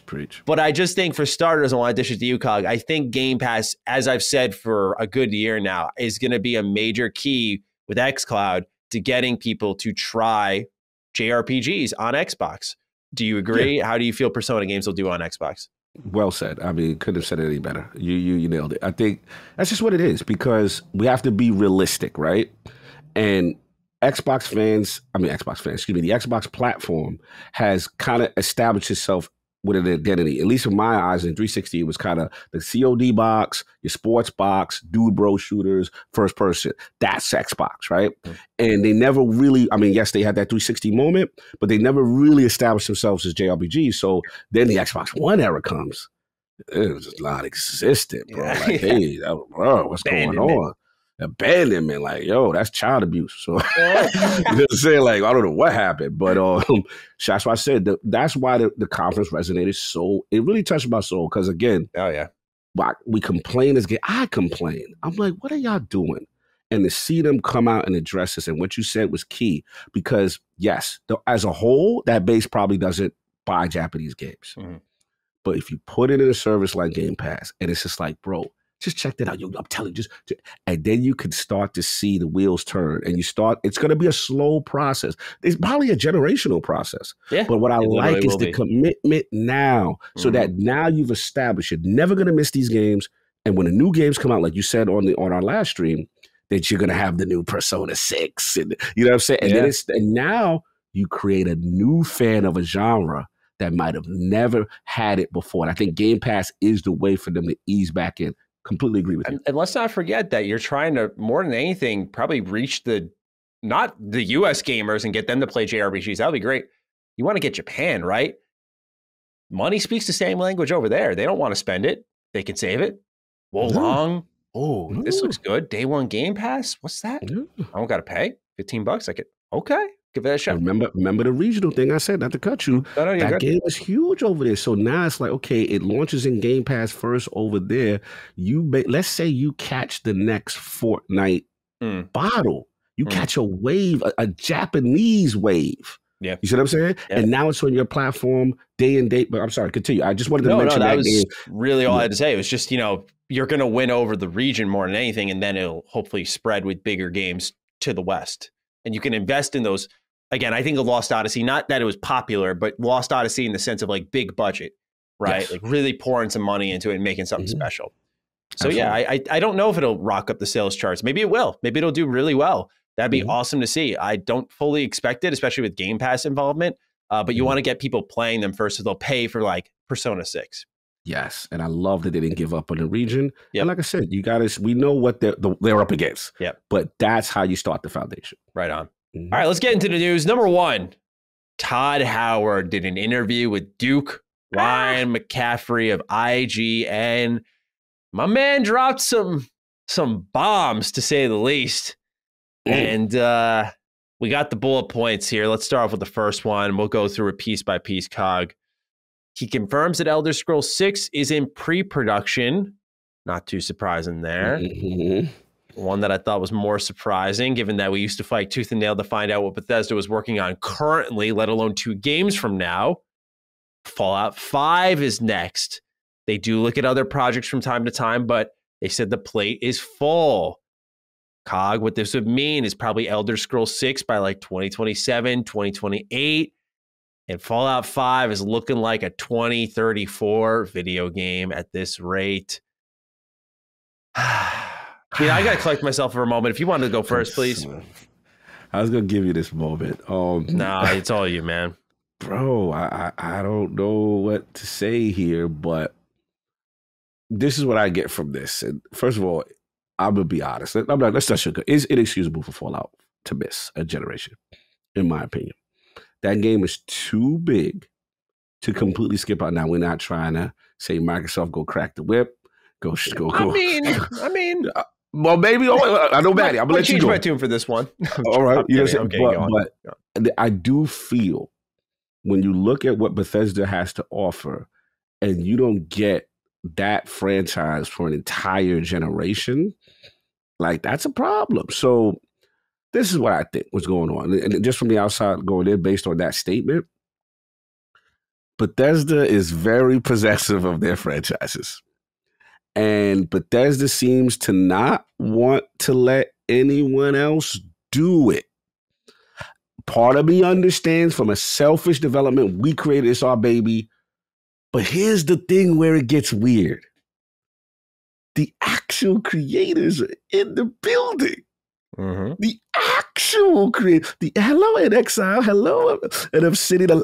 Guys that had huge, New Vegas, the original, bro, they're here. Mm-hmm. So, remember what I told you? It's almost like a little family problem in the house. Because in Exile and Obsidian, you correct me if I'm wrong with the family tree history, separated from Bethesda for reasons, right? So if there's reasons, my thing is, this is what, you know what? I'm going to lean to your side. If I take it, forget they being diplomatic. What I would say is if Phil had it in his heart to say, you know what, guys? You know what would be cool? We have NXL in the building. We have Obsidian in the building. Hey, Todd, let's have a meeting. What about the potential of a Fallout game, even if you don't want to do 5, a Fallout game, right? Constructed, code. Hey, you oversee it, but you let either one of them do it, provided each one of them have a free plate and a team to do it. That's high, because it just, you mean it. I might have to be podcasting with Fallout 5. Straight bro, up. what, 20, what? I ain't got that long life expectancy. No, I'm just joking. But, Don't say that. I'm like, bro, what year is that? 20? What is that? Let's be object, but let's do the math. So if Elder Scrolls 6 is in pre-production right now, when do you think we get Elder Scrolls 6? 2028, the latest. 2028. Yeah, this is barring no delays. Barring no delay. So no trouble with Starfield. Starfield pops off, more DLC. There's just so many things that can move the whole timeline back. So we're going to say at least, let's say 4, let's be 5 years. 2029. Is Todd going to be around? Is he going to be directing this? Yeah. People going to be alive? Is Phil going to be like, bro, that's inexcusable to me. That franchise is they got to figure something out. I agree. But I'm going to let you go. I was sad for you. I was like, damn, really? Really? Yeah, there were a lot of people kind of like pushing their glasses going, you didn't know this was going to happen. This is odd. Stop. He said he had a fucking 1-pager, dudes. He didn't have the whole game ready to be like, we're doing this project after Elder Scrolls 6. That was not confirmed. That was not in the speculation rumor mill. No one thought, yeah, Fallout 5's up after Elder Scrolls 6. Some people thought maybe Starfield 2. We don't know. There's clearly other projects in there that might come out, which could bump the timeline back. So let's start off with that. I just wanted to silence people who were pretending they knew. Okay? I'm with you, right? Of course I'm with you. Here's my, of course I've had my solutions about the remasters. I still believe for this year I have a theory. I'll share it. But to me, I think the wisest move here is you've got talented teams on Avowed. You've got talented teams on Project Cobalt. You got to imagine they're passionate about these things, right? New IP, first time as an Xbox exclusive. I don't want to take that away from them. So what I am going to suggest is in today's day and age, you do kind of what like the Ori studio did, Moon Studios. You kind of set up this, if you will, international online studio, call them the Vault or something, and have it be a coordinated effort to make Fallout games. Like you have the Coalition for Gears games, the Vault for Fallout games. You have a team that has your, if you will, overseers, like your Todds, Brian Fargo, Fergus Urquhart, et cetera, Tim Kaine, Leonard Boyarsky, overseeing things, talking, collabing, getting everyone involved. There's like really executive producer roles. And then you got a team of people across all of Xbox Game Studios. You go studio to studio. Who wants to work on Fallout? Bang, bang, bang. Just run through the studios. Who wants to work on Fallout? And just get everyone developing this thing on the cloud across the studio. So you don't got to assemble something. You really just have to name a bunch of employees across your own family working on something within their individual buildings. And I think you start working on Fallout games, because I agree, you just can't have this big of a gap. And the reality is, let's say they take that route, or they pass it off to Obsidian, they pass it off to NXIL. The reality is that the answer we're looking for is still at least 4 to 5 years off. That's why these remasters, people think I'm pushing it because I'm a freak fan. It's like, yes, but this is why. Because now, with their lack of forethought on this IP, and they put all their chips in their basket on a shitty online game, they have now effectively backed this IP into a corner where no activity can happen for years unless they just remaster stuff, which Bethesda, if there's one philosophy I dislike heavily from them, they're very anti-remaster. Even if it's like, don't touch the core gameplay, just make it look better. They're like, no. I love Todd. I'm sorry, bro. I don't disrespectfully quote you. He's like, I love back compat. I love that you just get the original thing. You give them the disc and it's the original. No. You don't get how it works, clearly, Todd. You don't get how it works around here. This is business, baby. Refresh this goddamn brand. Start putting games out. Again, I said last show, it's inexcusable that for your 25th anniversary, that all we're talking about is the pit. That's sad. That's sad. That's a quarter century. That's and the brand's bigger than it's ever been. And that's what you got for me. That's what you got for people who love it. A Fallout 76 expansion? Quit kidding yourselves. This is not okay. You can't keep doing this with Fallout. And especially now that Todd's locking it in, like, yeah, 10 years from now, we're going to be working on this. I don't want Bethesda to turn into Ubisoft and inflate their staff so they can work on 8 AAA games at once. No, thank you. I love the way they make their games. But they're in a Rockstar position now. I want Red Dead. I want Bully. I want GTA. Someone's always in the waiting line. The difference is Bethesda has not only an answer, but a damn good one right in front of them. And they got to start really opening their eyes and taking a look at it if they have yet to. And this is a moment where, yeah, like I know Xbox is hands off. Start cracking that whip. This is a moment I think you got to exercise. Not because I'm a huge fan. I'm trying to speak objectively here. Yeah. Just because I've said this about Elder Scrolls too. I'm like, ESO is fantastic. But you're telling me that Elder Scrolls fans should have had to wait this long and your only answers were Elder Scrolls Online and Elder Scrolls Legends? It's not excusable. It's a terrible look for such popular franchises with, I'm sorry, but the backhands of re-releasing Skyrim over and over. It kept it relevant. Of course it kept it relevant, right? Special edition. It's like, okay, next gen version, cool. But then you get the anniversary edition, you're like, okay, cool. Then the Switch version, you're like, and then Alexa. It's like, yeah, Fallout's not at that point of saturation where you can get away with the re-release and people will happily buy it too. And I think it's a thing that you do across all consoles, multi-platform. But I just am very clearly very passionate about how Bethesda handles their IP. Because again, let's think really far into the future. Y'all think Starfield looks great, right? What happens with Starfield 2? Let's talk about that as well. Mm-hmm. So someone has to hand off something somewhere. I'm not asking you hand off the mainline ones, like go have Obsidian make Fallout 5, but Obsidian or a new studio could work on a Fallout Orlando. I don't know, something like that. I just feel like that's the options we need to explore. Sorry, it was just on my mind because of GCX clearly. Okay, I'm done. I'm done. No, I'm with you, man. Getting off my chest. With you. I got to get it out. The rest of this is about Starfield, though, which is very exciting. First and foremost, it's been confirmed, Cog, that dialogue is in first person and your character does not have a voice. Thoughts on this? Oh, you're applauding. You love this. Yes. Don't want the voice with that doesn't match the character look, and let us be ourselves in this. I like that. Yeah, I'm sure for you, especially hearing that voice matched up to your character. Good God. Brian T. Delaney, no. Exactly. Yeah, I'm with you entirely, especially now that it's been confirmed. Just skipping ahead a little bit. 200,000 lines of dialogue. Mm-hmm. No voice protagonist. Oh, my word. Mm-hmm. Oh, my word. Dude, I think Fallout 4 had like 110,000. Yeah, this is insane. Wow. Yeah. And mind you, they said 150,000 at Tokyo Game Show last year. That was October.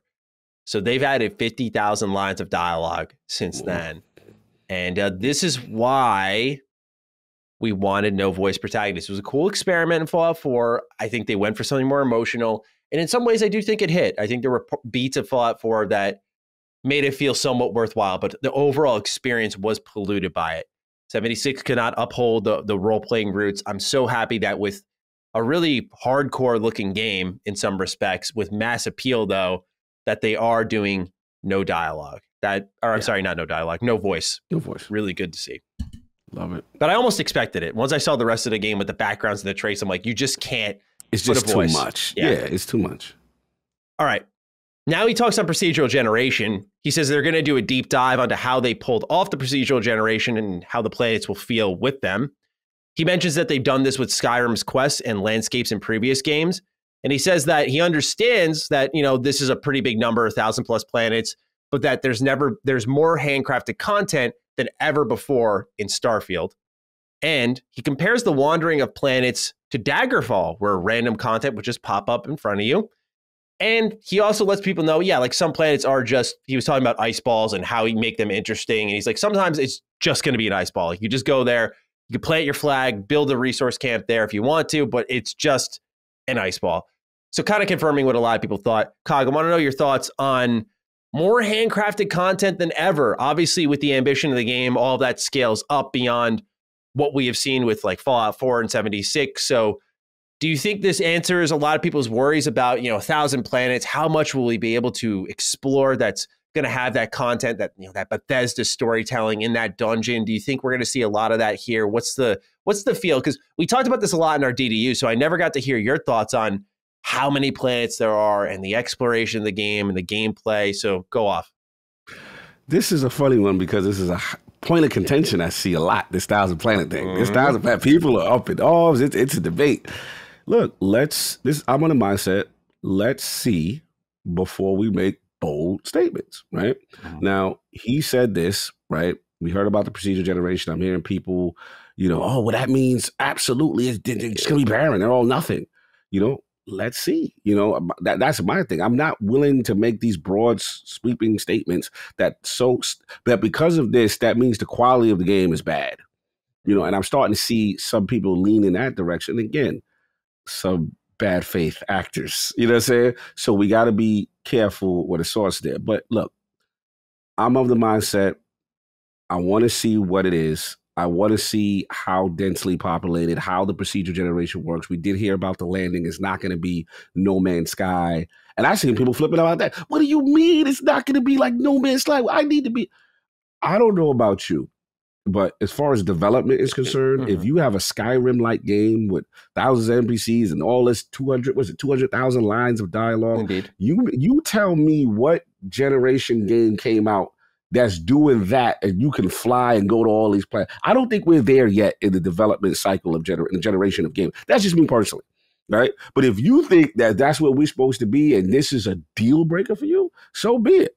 I'm not there yet. So my thing is, the way I look at this, based on what and you correct me if I'm wrong, Manny, is it'll most likely be, okay, you pick the planet and then maybe you get some type of cinematic thing and then it flies down or whatever. You see a landing phase, you see whatever, and then you go to the planet and then you explore a planet. Yeah. To me, that's still impressive, especially with the scope. But to the people who are critical, let's see how the planets look before we go crazy. But I'm with this. I'm feeling it. You know what I'm saying? Like, I think that's really cool. And the fact that there's dog fighting, and I know we're going to get into that, you know what I'm saying, with the space part. But yeah, I have no problem with this. He mentioned the Daggerfall thing. There's going to be some type of random generated aspect of it. I need to see it. Like, listen, I'm the person, for all the Mass Effect 1 stands, right, who say Mass Effect 1 is better than 2, I was the person that didn't have any problem when they used to, land on a planet. And some of them joints would be barren, right? You know what I'm saying? Oh, yeah. Some of them joints would be. But I like the idea of just the great frontier I'm exploring. And sometimes it's just for mining, right? It's just for material. It might be, I'll just put a settlement there. Or it might just be like one side quest little thing there. I don't have a problem with that. Like, I don't know. I just feel gamers like to rush the decisions before they have the information and see for themselves. Let me see, and then I can make decisions. Yeah, absolutely. And, for me, Bethesda's always done procedural generation, so I'm not really concerned about it at all. It's something they've done for their terrain since, I think, Morrowind. Actually, it might be going back to Daggerfall. But I know, especially Oblivion, like, it was all procedurally generated terrain, and they just built on top of that. And like one person built all the dungeons in Oblivion. So I just look at that type of stuff and I'm like, I feel like procedural generation is the least of our worries, because I heard a really great comparison that I shared on Defining Duke Ultimate, but I want to share it here as well, is that one of my fellow Bethesda YouTubers, Camelworks, shared this kind of theory, if you will, that Skyrim has over 200 dungeons that are handcrafted. And it's like, okay, well, we have 1,000 planets plus. Let's say each of those planets has one dungeon, right? And those planets are fully explorable. You could build an outpost on them. And I imagine there'll be even more than the amount of dungeons inside Skyrim. But you take a look at something like that, and I'm like, okay, well, suddenly that number of planets isn't too bad when you account for some of them being resource farms that you're going to need, because there's like, I did the deep dive on the trailer, and it's like you're going to need to get fuel to leap to different star systems. It's like, that's awesome. So that's going to be an important part of the game, to just fuel your ship. And then there's just going to be empty planets for mods. So it feels like a platform in a lot of ways too. And I don't want to lean too much on the modding, but right now my concern isn't really anymore about the planet count. It's about what you can do, much like I think you were saying here. You know, you talked a bit about flying your ship down to the surface or up into the sky. I think Todd said really exactly how I feel. It just takes away from what matters. Like, to me, Bethesda Game Studios are incredible at creating good exploration. And if you can do that in space in one reality where I'm there, I'm floating around, and I imagine you can go solar system to solar system, right? Like, when you go to a solar system, you could be in your ship and you could fly around that entire solar system. And then when you can choose to land on a planet, and when you land on that planet, then you could walk around that. And they're like two separate realities is how you defined it. To me, that's the worthwhile trade-off if that exploration is good, which is what they do. To me, it's not about, you know, that's one thing No Man's Sky did, and to me, it loses its luster fast once you start to see the content, which is there now, but it's like, you know, is it anything that's speaking to me? Not really. What NPCs is in there? What's really going on there from a dialogue perspective that Starfield's doing? So again, we can't, with these bad faith comparisons to other games, they're not the same. You know what I'm saying? Compare it to a true RPG. Right, with RPG mechanics and the scope that this game is attempting. And that's why I'm trying to tell you, a lot of this, it's okay to be concerned. Not everything, anytime you're critical of a game means that you're a bad actor. But there are a lot of people that I see with agendas at this game. I'm just gonna be honest. That's what I see. And you don't have to, you can say it's not for you, but to do one-to-one comparisons to No Man's Sky in this is bad faith, in my opinion. I'm just going to be honest. I agree. I think the similarities end pretty quickly. Next we got here is space combat. So they said it's inspired by FTL with how the systems interact with each other, like the shields, the hull, and the stat tracking for that. They compared dogfighting to MechWarrior, saying it's a bit of a slower pace. They confirmed, and this was said during the showcase, but I missed it. And so Todd said you could disable ships or even steal other ships. So you can like board them and steal them. There are quests that involve boarding other ships. He says dialogue can happen in space, which I thought was neat. I never even thought of that. He says you can even smuggle goods. Shit, I got to back you up. I didn't even catch. So I could board other. Yo, that reminds me of a Transformers fan when the Decepticons boarded the Autobot ship. They're breaching our defense. I like stuff. I'm sorry, continue. I've already made a storyline. That was a whole list of stuff. I didn't know about this. Yeah. Again, tell me where in No, let me stop. But anyway, continue. Yeah. Let me stop. No, you're good. Get messy. Not engage the foolishness. I was really happy to see smuggling. It reminded me of, you know, Nuka World in a way. That was my kind of comparison in my video. Was I thought about how in Nuka World, what they did was they took the settlement system and they're like, okay, well, this game really sucks at making you be a bad guy. Like, it's a good game, but it's really hard to be evil. And part of Fallout's fun was being evil. So what they let you do here in this game is like, okay, well, you can build your outposts, they call them. You can get resources that way. Or I'm like, oh, I could just board ships, smuggle the stuff out of there, steal it from me, and just be a space pirate? Yeah, with a bounty hunter background. It's like, okay. Like, I love that they're letting me role play. It's been so long that I'm just so happy to see it. So that was really, really exciting. Speaking of which, they confirm that, I shouldn't say confirm. Todd says he thinks there's around 20 or so backgrounds. The reason he said thinks is he's like, we cut some. When you look at the trailer that they had, there were 16. And then there was a little scroll bar that had some room, probably for 4 more, was my guess in my trailer breakdown. So I'm definitely thinking that 20 backgrounds is a good number there. So lots of different ways to play. He expects the main story to take 30 to 40 hours. What's your feel on this one? It's about usually a 25-hour romp for Bethesda Game Studio. So what's your feel on this? Like it a lot, because what it shows me is for people who do not care about the full vastness, right, and doing the 1,000 planet thing and doing all sort of stuff, and if you just want to mainline it, that's meaty. 30 to 40, that's meaty, right? So you do your main quest, you stay on the grand path, and I believe, I don't know if we'll get into the extended showcase. I believe Pete Hines was talking about this, and I like the diversity of gameplay of Bethesda. And this is why Bethesda games are loved. And for people who, say, oh, you guys are just hyping it up, whatever. The reason why they're loved, because you can play them any way you want to play it. Yeah. And if you're not a guy that wants to do the great frontier and all that other stuff, bro, you could mainline in 30 to 40 hours. That is beefy. So I'm excited for that. I'm dying to know what the main central narrative is, right? And how you go about that. And I love stuff like that, because you could play it exactly how you don't have to do all the factions. So you don't have to do you can do just what you want to do and create your own story. And that's why these games are beloved. I would love to meet the person who has mainlined a Bethesda Game Studios game and just shake your goddamn hand for the willpower that's required to actually just like beam a main story. I couldn't imagine. I just could never, ever do that, man. There's so many good distractions and things to find, and main stories aren't that great. So, it's just like, I'd be surprised. One last point that Pete said that, again, why I love Bethesda games is that Bethesda games he nailed it perfectly. I call them the water cooler moment. So it's like, all right, cool. Starfield come out. All of us in the crew get it. We come back the next day. Yo, Maddie, did you get to this planet? And did you see when such and such happened? And you be like, nah, that ain't happened to me. It's those type of those moments that you really, because the game is so vast and you can see so many different things, it creates its own narrative and it's a game within the game. But I just wanted to say that part, because I think that is something, I know along the theme of the 30 to 40 hour thing. That is another reason why these games are really beloved, and it's so deep that it's so much depth to it. Absolutely. He confirms 4 main cities in the game, saying that New Atlantis, which we saw in the trailer, is easily the biggest they've ever built.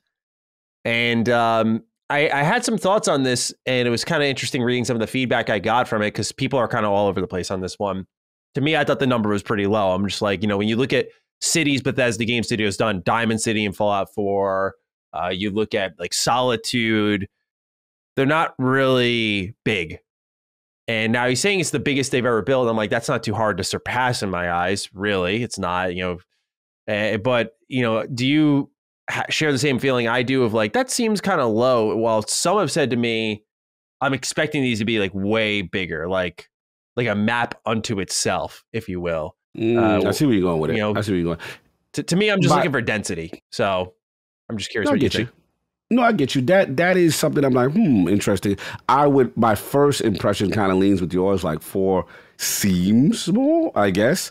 But they're saying the scope is crazy. I don't know. You know what I'm saying? Again, it's one of those things where before I make these broad statements that, this means it's garbage. You know what I'm saying? Like, let me see and get an idea before I make, because a lot of times what's written on paper or what marketing speak says, until you get it, then you'll be able to make the determination. Yeah, I'd have to imagine they're pretty sizable and dense, just because 4 seems low for the size of this game, but that I will really truly have to see. Yeah, we got to see. He's planning extra content for the game. That's to be assumed, you'd have to imagine, but he also says he thinks this game's going to be a modder stream, which that's also very easy to see right from looking at the game. Otherwise, he concludes this interview with saying Todd reminds everyone Xbox has been incredible partners in making this game happen. I just want to note that because it was during the outro. He was talking to Ryan McCaffrey. He's just thanking him for, hopping on. He's like, I'm excited for Starfield. He's like, yeah, no problem. He's like, and oh, by the way, I just want to say, like, Xbox has been phenomenal partners with us. They've really like bitten on to what we're making here. And so I just wanted to point that out because it just seems like a good relationship here is building, as it has been for years. Yeah, I'm still going to die on my theory that the God dropped the ball with the delay. And again, I have no factual. I'm just going with this. And I feel that maybe, Phil was a little blindsided, but they made the correct decision for what's best for the game. And you think this is kind of like a apology, like they've been really great to us. Yeah. Listen, It seemed unprovoked. That's why I pointed it out. Yeah, they got those two are friends, right? And at the end of the day, old Bethesda, Fallout 76 Bethesda, by themselves would not have been afforded this opportunity. So you have a partner, you have the financial backing, you have the marketing backing to say, okay, you know what? I'll take the hit for you in the PR with this delay because you said 11-11, fam. You know what I'm saying? I'll fall on the sword. What's more important is this game delivers right. And I think this, again, I know nothing, but my gut tells me that Todd is doing I want to thank Microsoft, this partnership. This is great. This is the difference when you have the backing and because maybe, just maybe, Maddie, without this game comes out and it's a cyberpunk situation without a Microsoft. You know what I'm saying? Because you know what I'm saying? Yeah, of course. He said himself, 76 was one of the lowest periods in his life. He had to call Phil up when they weren't even required during that period. Remember? Yeah. I remember. I read the scuttlebutt. Yeah. You know what I'm saying? So that to me, that was your fam. You know what I'm saying? We gotta make this right. Thank you. I see what you're saying. Yeah. I wouldn't have thought of that. That's a good point.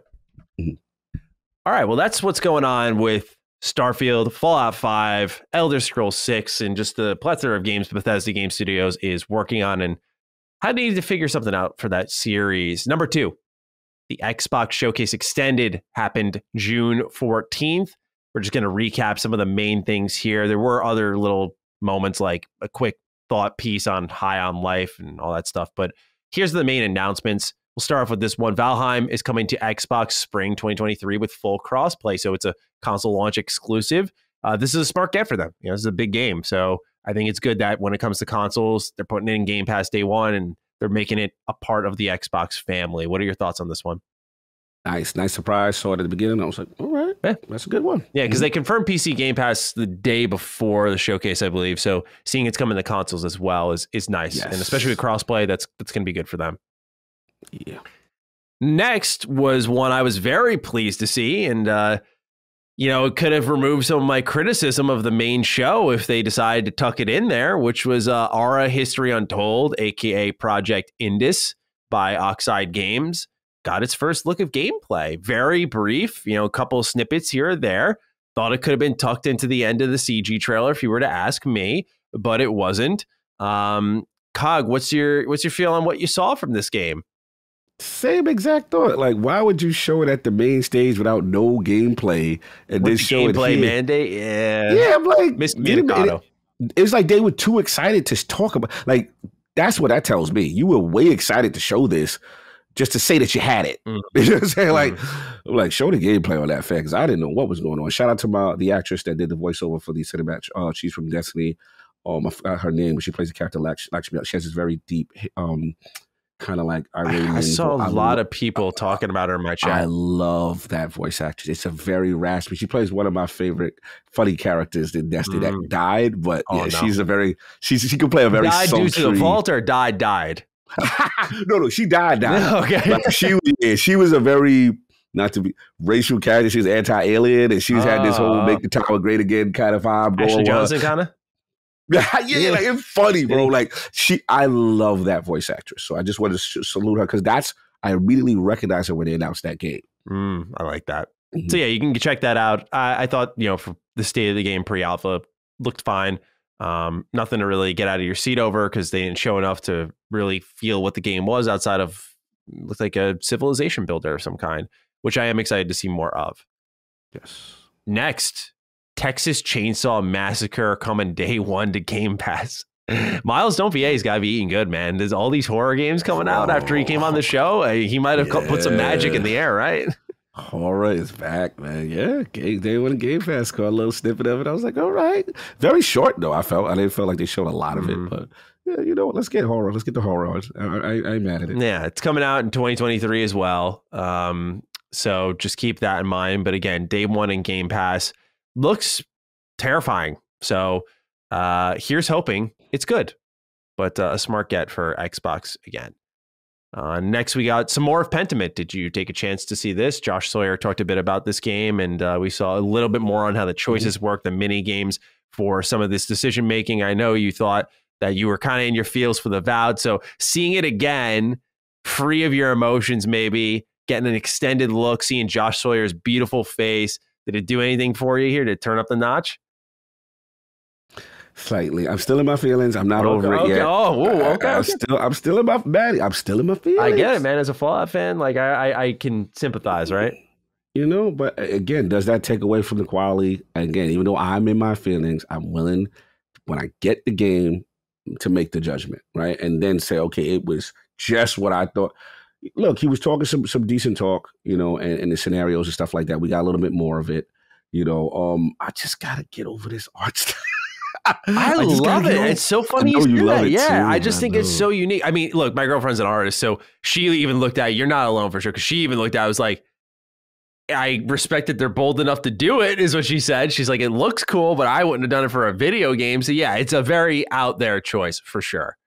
Let's see if it executes. I don't know, man. See, I'm about it because, like, you know, this is what I want from Xbox Game Studios is like the experimental, smaller titles within these big studios that are working on the big games too. I just think it's cool to see this come out of Obsidian. And, you know, Josh Sawyer said, he's like, I've always been passionate about the 16th century. So for him, it's like, get that out of his system, maybe go let him work on something bigger if he's feeling it. Like, that's awesome. I'm with you on the time period. I love the time period. Oh, see, I'm not crazy about the time period, really. I don't know shit about it. So it's just a cool historic piece. I like that. It was just, I gotta get over this look. You know, are you expecting like Disco Elysium, like it's isometric, run around 3D space? Like the 2D joint, I'm still not there yet. But it's like it looked like it's going to tell a really good story, and he looks like they explain what Pentiment meant, man, and like, you know, going underneath the surface as an artist to see what's underneath, and he's got to uncover these mirrors. So I already know it's going to be depth. I know I'm going to end up liking it. I just got to. Yeah, you will. You'll come around. Look, you're a Danganronpa fan. You've seen moving pictures before, so let's move on. That was good.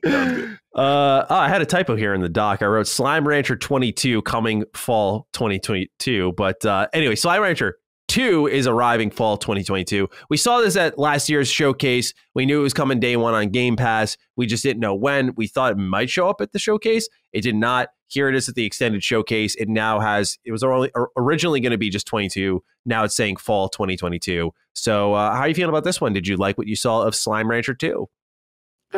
Sorry. Oh, it looks so cute and chill. I was about it. Cute. It ain't messing with that other joint I like, the joint with the guns and the talking and the thing. Oh, High on Life? Yeah. Yeah. Nothing's touching High on Life this year. Nothing's touching High on Life. That might be my most anticipated game of the year. Now that I think about it, like that game looks so good. That game looked mad fun. And then they had a better showing at the extended showcase. Like they went even more in how you can get the acquire the guns in a different order, and you can do the traversal, and it opens up a whole. You're an alien saving humans. Yeah. Like, yeah, it's so you're a bounty hunter, dude. It's just, oh my god, that game's gonna be great. They're giving me Sunset Overdrive energy, yes, type of vibes. Yeah, like I like when you just doing something so cool and unique and flavorful. Like I love it. I mean, dude, just again, I gotta say, for those who haven't played Stranger's Wrath, the Oddworld game, you don't gotta play any other Oddworld games, but this game, weapon-wise, reminds me so much of it, and I gotta know if they took a look at that or not. Like, I would love to get the developers on and ask them just that. Like, did you guys look at Stranger's Wrath? Because the way the animation on the weapons work, it, you know, again, it was like the ammo types in Stranger's Wrath, but it's the same thing. It's like the same energy. Make some calls. Yeah, we got to pick up the phone. We're gonna pick up get Justin Roiland on the phone. Be like, hey, buddy, let's go. No, you're not busy working on Rick and Morty. Why don't you come on the show? Let's go. We learned there's going to be a brand new campaign in Forza Horizon 5's Hot Wheels expansion. Cog, you going to be playing this on xCloud? Probably. That's my doctor's office game. Yeah, it is. You know what I'm saying? So I do like xCloud for that. But yeah, this is. I missed out on the Hot Wheels for the last one for whatever reason. So Attic goes crazy for this. Attic doesn't like racing games. And he played the hell out of Hot Wheels. So he's like, yo, Hot Wheels all day. So yeah, I got to give it a shot. Okay. You let me know how that goes. I'll be busy. Fall Guys. It's coming to Xbox June 21st, as we already know. And we're getting some skins in there. Master Chief is getting one. The Grunt's getting one. I think they had like a Atriox one or some kind. It looked really cute. What did you think of the Fall Guy skins? Yeah, really cool. It's going to be a huge game for Xbox. I was mad Xbox missed out on this in the initial. Shout out to PlayStation for nailing and knowing, I mean, you know, taking a chance on this game and it really turned into something. But yeah, it's so cool to see the cross-platform and Xbox get its little thing. It's going to be fun, man. It's going to be fun. I don't know if you realize, when you clapped, your whole camera blurred. And it's not like internet blurred. Like, it like defocused. Oh, we back? Yeah. Well, we back? There you go. You're back. All right, yeah, he's like, yeah, you literally went ha, like that. Clapped. It just blurred. I was like, took us to another dimension. There we go. Back. You're good now. I'm not playing Fall Guys, but it's cool to see that they're getting some support in there, some brand exposure of important IP. Thought that would be for you, a little party game, you and the girl. Like I thought that. We already played. Yeah, Laylee and I already played Fall Guys when it came. Oh, you played it already. Yeah, gotcha. Yeah, maybe she picks it up. I think I meant to say this earlier. I think what you talked about with As Dusk Falls, she would love that. Like us sitting together playing that game. That I think she would love that. So telling you, I'm definitely gonna look into that. Party game, had the friends over. It's gonna be off the chain. Trust me. Last one was a pretty emotional one, I thought. Sarah Bond introduced this, and you could see she was like getting pretty choked up over it. She was talking about the war in Ukraine and how it's impacted GSC Game World, and they play a trailer of sort of the before and after of what had happened in Ukraine, and they showed even some of the main like narrative lead and the community manager like dressed up, not dressed up, sorry, it's an improper term, but ready for combat, really like a part of the war efforts, fighting for their country, and still making the game while doing all of that, by the way. And it was just a really hard-hitting trailer, it humanized things. I think as gamers, it connected deeper. I respected Xbox for putting it on the platform because I think they knew what they were walking into. They're probably like, yeah, we know some people are just going to be like, this isn't the place for that. I thought it fit really well. I really do. I understand why some people felt uncomfortable with it because it was. I missed it. It's available online. You can go look, man. It's pretty heavy. Like you'll literally see. They showed like 0.5 miles from where GSC Game World is, and it's just like shelled.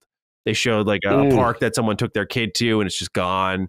It's really heavy hitting. So I do recommend if you can't handle that stuff, which typically I'm very scarce of that. Don't check it out. But it was really heavy hitting. And then afterwards, they introduced the opening cinematic to Stalker 2, which looks great. So I guess you didn't have a chance to check out the developer documentary, but did you check out the opening cinematic?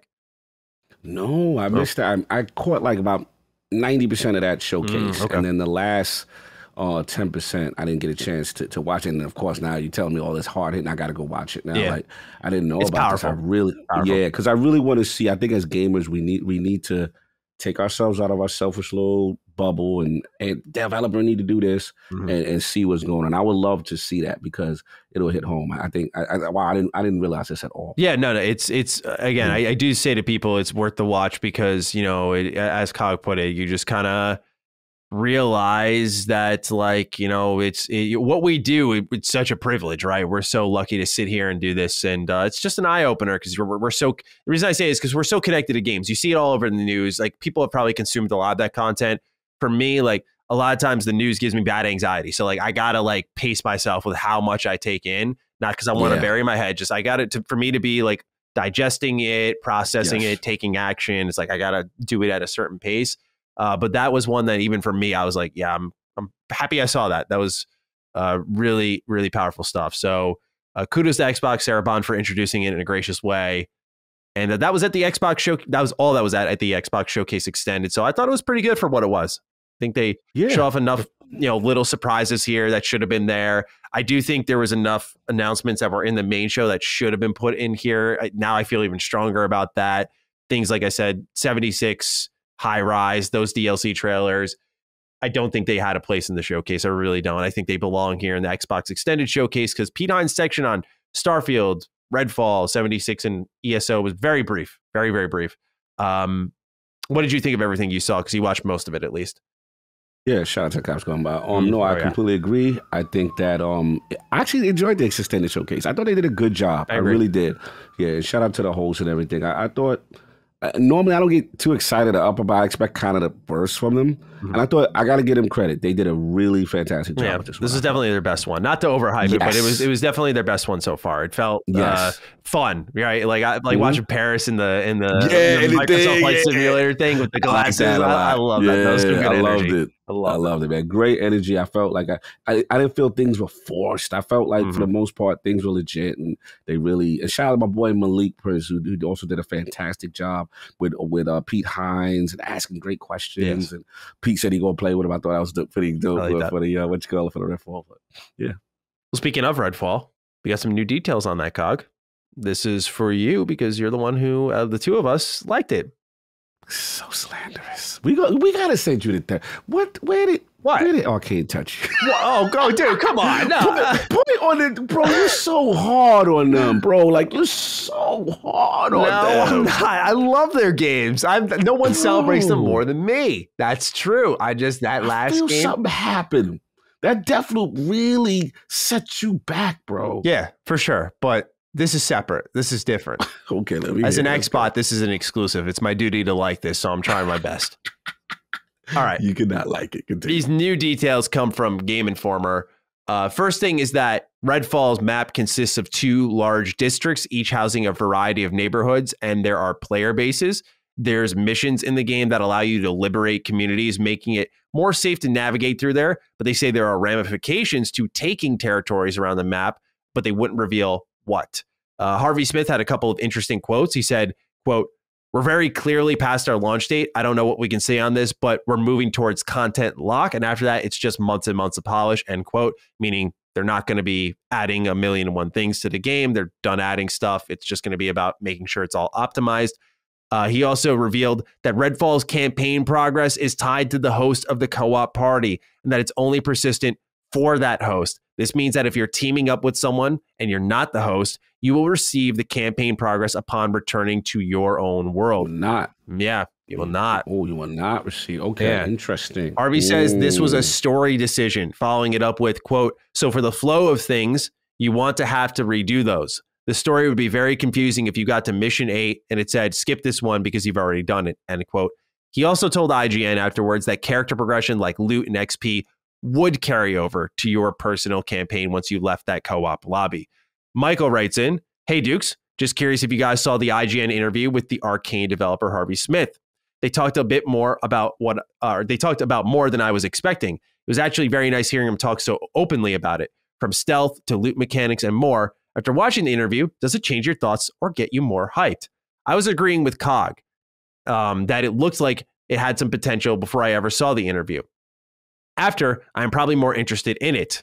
Even though I'm not a huge fan of no shared progress in co-op, but I understood where he was coming from. Thanks and have a great day.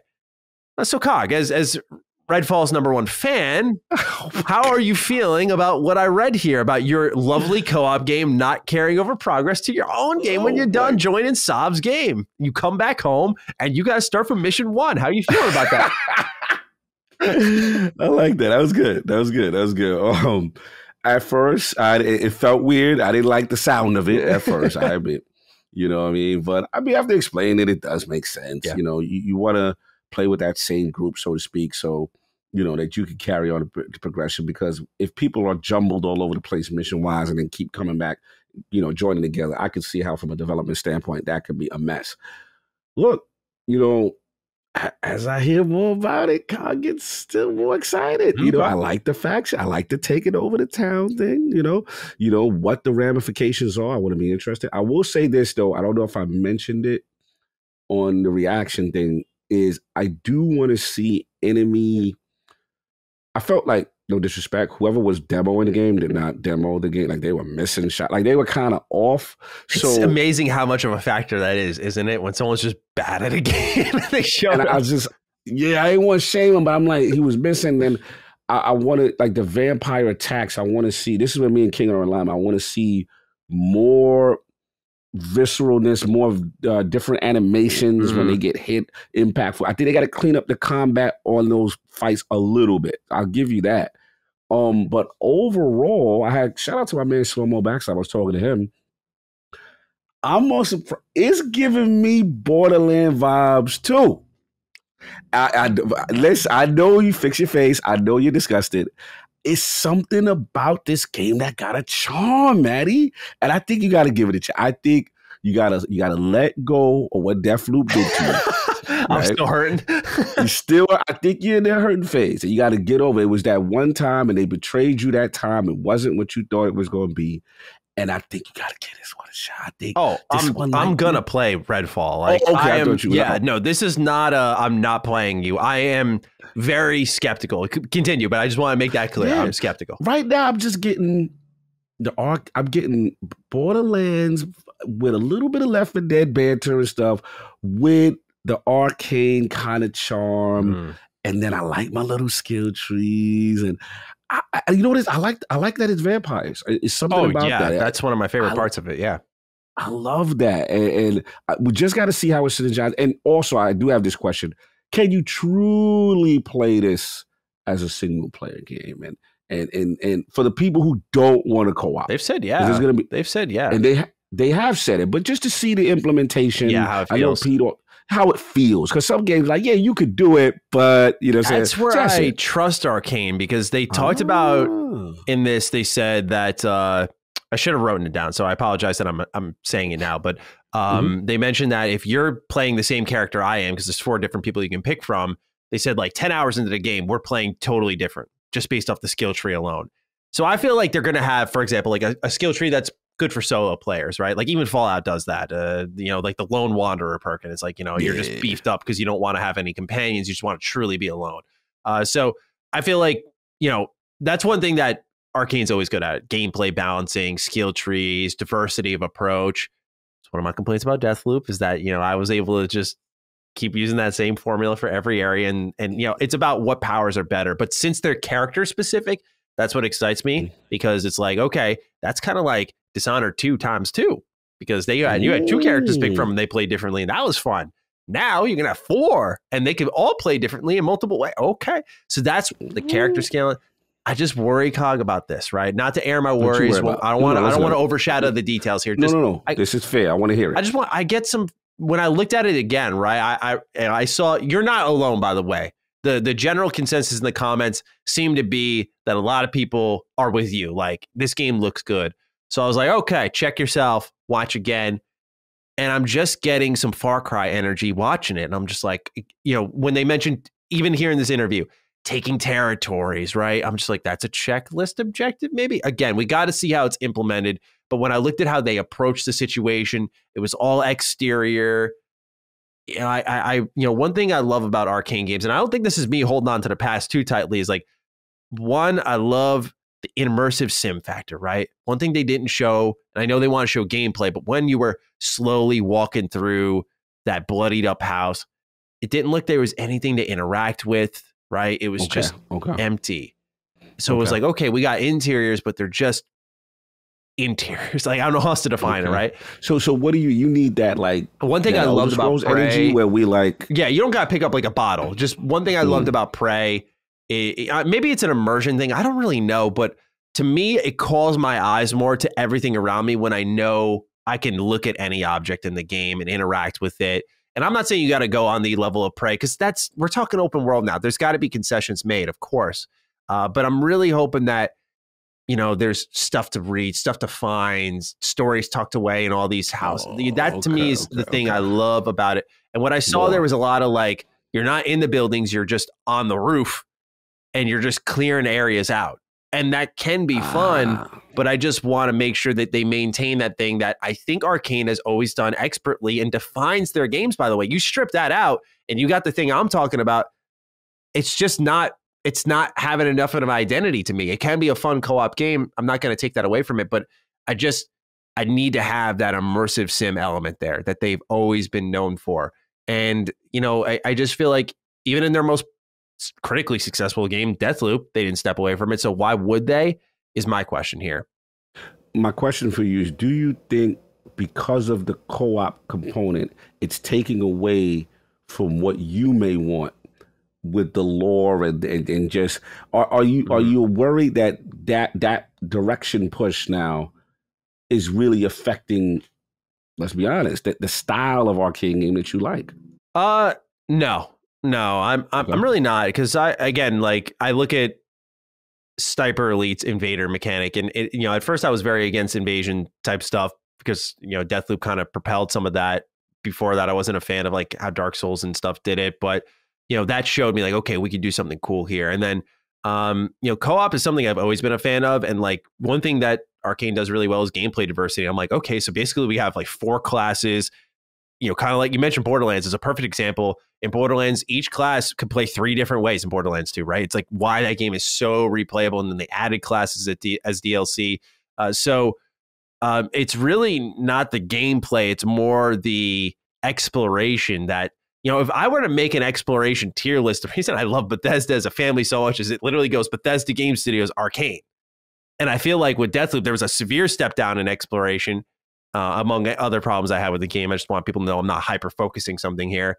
And with an open world game, I feel like you got to make the exploration even better, right? It's got to be a return to form. So we'll see. This is a game that I could totally see, by the way, just given Xbox's habits, they give us a preview of. And that's when I'll really put my opinion, not in stone, but I'll be like, I feel more concrete. Right now, I'm in the middle, Cog. I'd say neutral standing, right? I'm totally open to loving this game. There's some stuff I see or I read about, and I'm like, oh, I love that. Like, what is the repercussions of, taking over a territory in a dynamic, emergent world? I like the sounds of that. So I'm open to that type of stuff, right? And what is it you don't like right now? What's still the red flag to you besides the emptiness? The Far Cry energy. Okay. It's a feel, right? It's a feel like people quipping, quirking all over the map, and again, just clear them out areas. Just to put a cap on it, right? Arcane are phenomenal world builders. Maybe they're not the best storytellers, but world building, oh my God. Oh, it's so good. Just like everyone having their own little story, finding NPCs with like notes in their office. And it's always been insanely impressive to me. And I urge people again to play games like Dishonored 1, 2, Death of the Outsider, and Prey. It is a masterclass in like world building, immersive sim, and to some extent storytelling.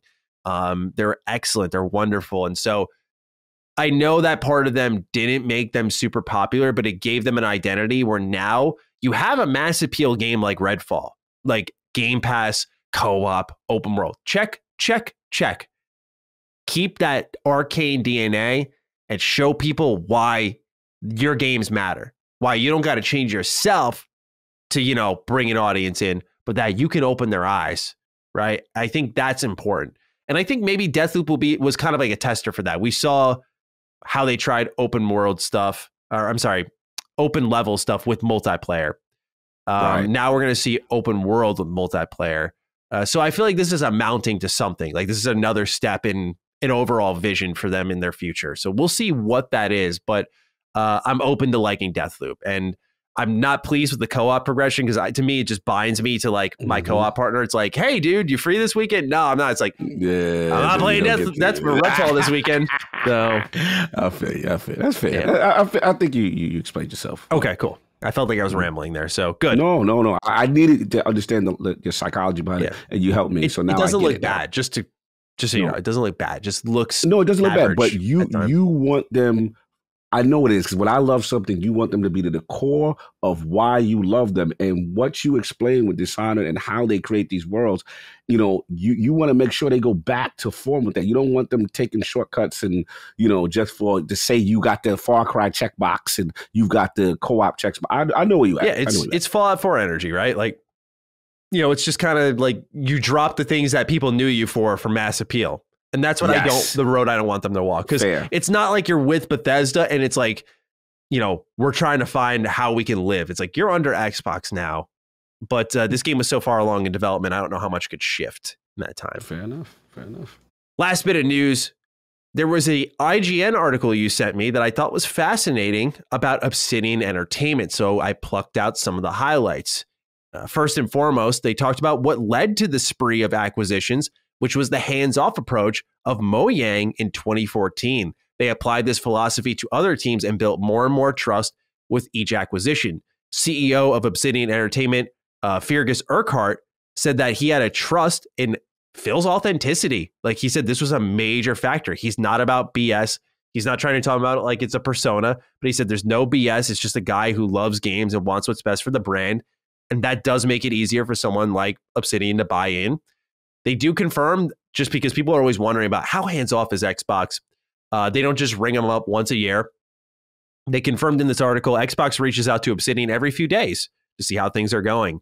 And what this has allowed is, as we've seen with this year, with 2 full games from Obsidian releasing, is for them to juggle multiple balls at once while they work on those 2 games. Avowed is in production. Outer Worlds 2 is in production. And the concluding notes are really fascinating here.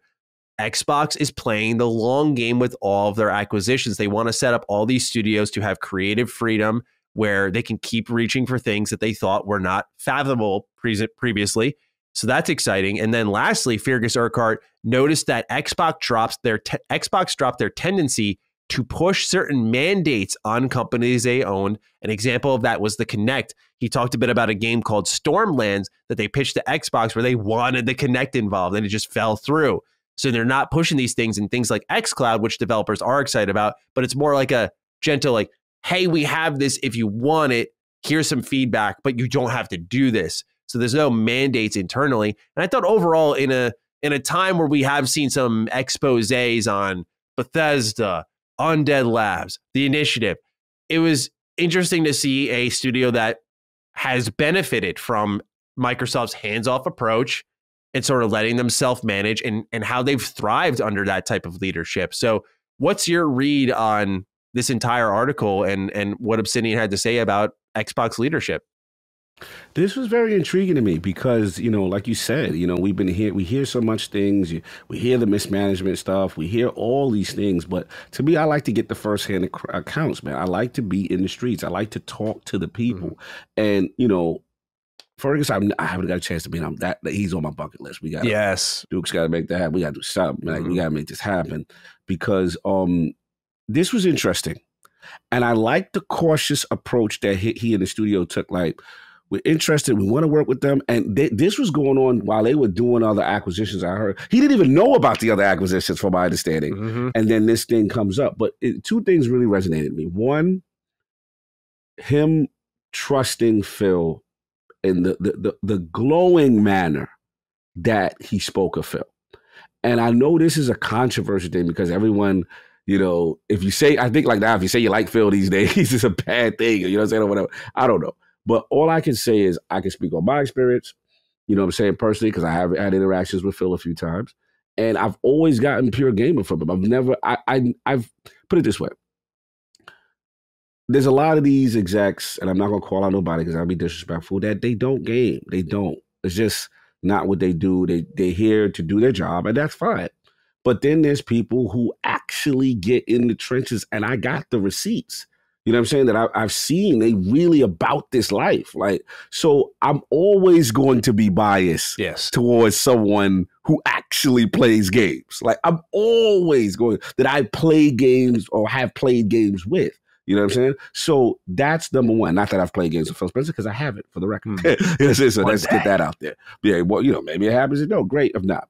But at the end of the day, that's him saying that, and the trust and the respect to do the deal. Remember, Todd said that as well. You know what I'm saying? The relationship that he had with Phil. This is a theme. So for the people that's like, I don't understand how this guy is allowed. This is why you're getting the account where people that own studios are like, you know what? We're willing to work and go there because he's there. If he wasn't there, the guy that we trust, we don't know about necessarily everything else at the time. And that to me is a big deal, right? And then we talk about the hands-off approach. And I understand the mindsets. Microsoft should crack the whip more. I get it. But here's the flip side. If they don't, do these acquisitions happen? Right? You heard about old Microsoft. What's up with that Kinect, fam? You know what I'm saying? Like, again, the mandates and the forcing and the tendrils, that's the old energy we used to hear pre-Phil. So that's why maybe this does work. And the last thing I'll say is, for people who are against the hands-off, which I get it. I'm not saying I'm 100% sold on the hands-off, because it still remains to be seen long-term, right? Right. But what I will say is it allows the diversity. If you look at a studio like Obsidian, a ground that may not exist. You know what I'm saying? Look what that's doing for them. You know what I'm saying? And they're able to do multiple. This is a clear example of not mismanagement. This team has met deliverables. They've done multiple projects. They got Pentiment coming out. They got Ground. They got Avowed coming out. Outer Worlds coming out. And these are all, for the most part, looking like quality games. So this is what I want people to be fair. Remember, I told people, it's you can point out the 343 and go in, no doubt. You can point out Undead Labs or whoever and go, no doubt. But be fair. Obsidian is an example of thriving under this regime and under this approach. And that's all I want to say for balance. Absolutely. Well said. And I also want to send you something here in our chat as a reward that you may want to peep out. Look at the live reaction. Ooh, what we doing? The Nova. Oh. See, this is trouble. I love stuff like this. That's what I was thinking. I saw that. Oh, man. I might have to get that. Yeah, right. Yeah, that's fire. That is fire. I love it. Yeah, I'm going to lose money again. Yeah, $20 for a Nova Galactic mug. I might do it. It's over. Nerd culture, nerd gear is over for me. It's over. I'm the same way. I was just really fascinated to see the trust in the Xbox leadership, not because I don't think they earned it, but it just speaks to how important that is. And you got to imagine that when these companies bought in, they were told like this leadership core is going to be around for a while. I think it's got to be a thing, right? Because you're not talking about just near future. Like this is far future. I think that had to be a factor in all of these negotiations for the ones that really trusted Phil and the team. Like, hey, you're not like 5 years away from being done, are you? I'm right. I'm hoping that, this means that this team we've got here is going to grow together, and that we do have, because the reason that's important is because as they bring in new people, you start to create a philosophy or a culture in Xbox of like, this is the expectation. This does not just switch in like 8 years, is my hope. Otherwise, I said it a lot with Pentiment. What I'd say here is just I love seeing Obsidian thrive. They're a great developer. They had to chase down publishers like they did Alpha Protocol with Sega. Talk about a weird partnership there, right? And that game came out really buggy, so like they don't got to seek those things out. They can make things like Pentiment. They don't got to crowdfund their games anymore. So I just love to exist. Bro. Yeah, exactly. You just got the right to exist, man. So they're just taking advantage of it. And I think it's fair to point this out. Otherwise, the long game from Xbox is great to hear as well, that they're not putting the pressure, as we've already seen clearly, they're not putting the pressure to get games out and then throw them to the side. It's like, we want to really let developers thrive so we can get stuff, because when you do, you're getting 2 games from Obsidian this year. Granted, one has been around, so I'm not going to oversell Grounded, but you're getting the full release of it. But you're getting a new one in Pentiment, and that's what they're looking for is Game Pass content, and they're getting that. So yeah, good stuff there. Speaking of Game Pass, that's all our news. Game Pass pick of the week time. I got this one covered. So this is a game I have been playing more than anything else, but I wanted to use it for my pick of the week to talk about it. Any Ninja Gaiden fans out there? Or is it Ninja Gaiden? How do you say it? Is it? I think it's technically Gaiden, but I say Gaiden. I say Gaiden, but we'll see. Yeah. Someone will get me or you. We'll find out who. Right. But Ninja Gaiden Master Collection was brought to Xbox Game Pass, the whole entire trilogy. Now, this is Sigma 1, Sigma 2, and Razor's Edge. A lot of people are very anti-Sigma. I get that. There are some changes in the difficulty and so on and so forth for the Sigma versions that you should be aware of, but I've played Ninja Gaiden 1 and 2, both in their Sigma and their original form, so many times. Now, when Ninja Gaiden 3 was announced, I remember being stoked.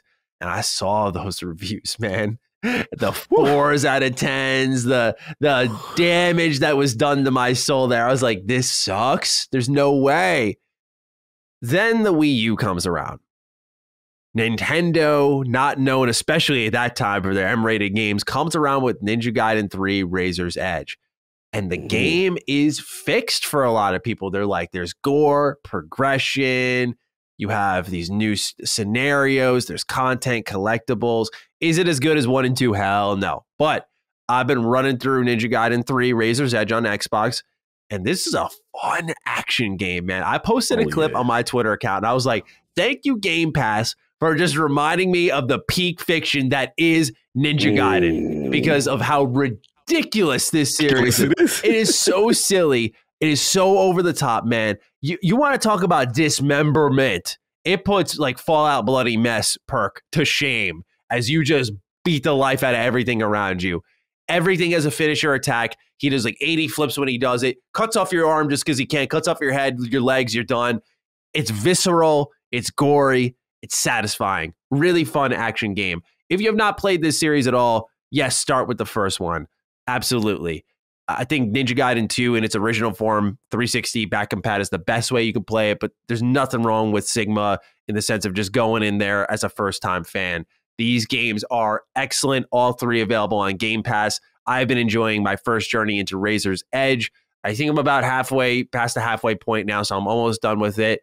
There are some moments this game is horrifically balanced, but for those who don't know, the OG Ninja Gaiden games, God, I wish I didn't ask you because now I'm like flipping back and forth on how I want to pronounce it. The OG Ninja Gaiden Black, tough as nails. This game was hard.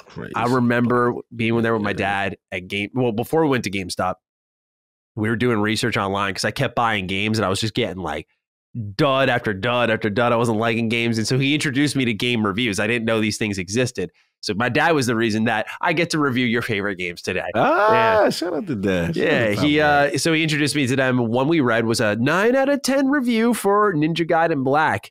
And just know that these games can be tough, but they blend like fast action and gore with toughness. So if you like Neo, for example, like this was the origins of Neo. So keep an eye out for it on Game Pass, all three available to download. Highly recommended. Ninja approved. Yes, right. Ninja you must love approved. these games. Oh my God. Yeah. I'm going to go back. That's what they added. I said, yeah, I need to do that run. That old, I call it the Shinobi run, when you go through that difficult content and you do from part one and you go all through the series and you knock that joint out. They had the spinoffs too. Black was, I'm saying Black was there, but because Black is, Black is tough. Black is there, but yeah, man, Ryu Hayabusa, man, this classic. I miss those style of games. I miss the over the top nature. Some people thought that the announcement of Wolong when they saw Team Ninja was going to be a new Ninja Gaiden because they were just talking about it, right? I think you mentioned that last week, right? It was me. Yeah, sorry. So much is blurring together now. I was reading the fake tea leaves because I was like, yo, they just put it into series in Game Pass. Something's coming. The Team Ninja. Oh shit! This is. I was expecting. I was like, damn.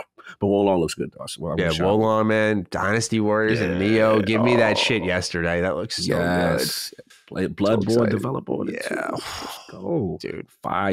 Game Pass, man. I'm going to be annoying y'all next year. It's not going to be fun. I already know I'm going to like that game. I already know. If it's anything like Neo, because like, that's what, it makes so much sense now. I'm like, now I get why Stranger of Paradise wasn't well balanced. I'm like, y'all were focusing on the real breadwinner here, Wolong. That's why. So you guys can have your Stranger of Paradise, your Final Fantasy 1 remake, effectively.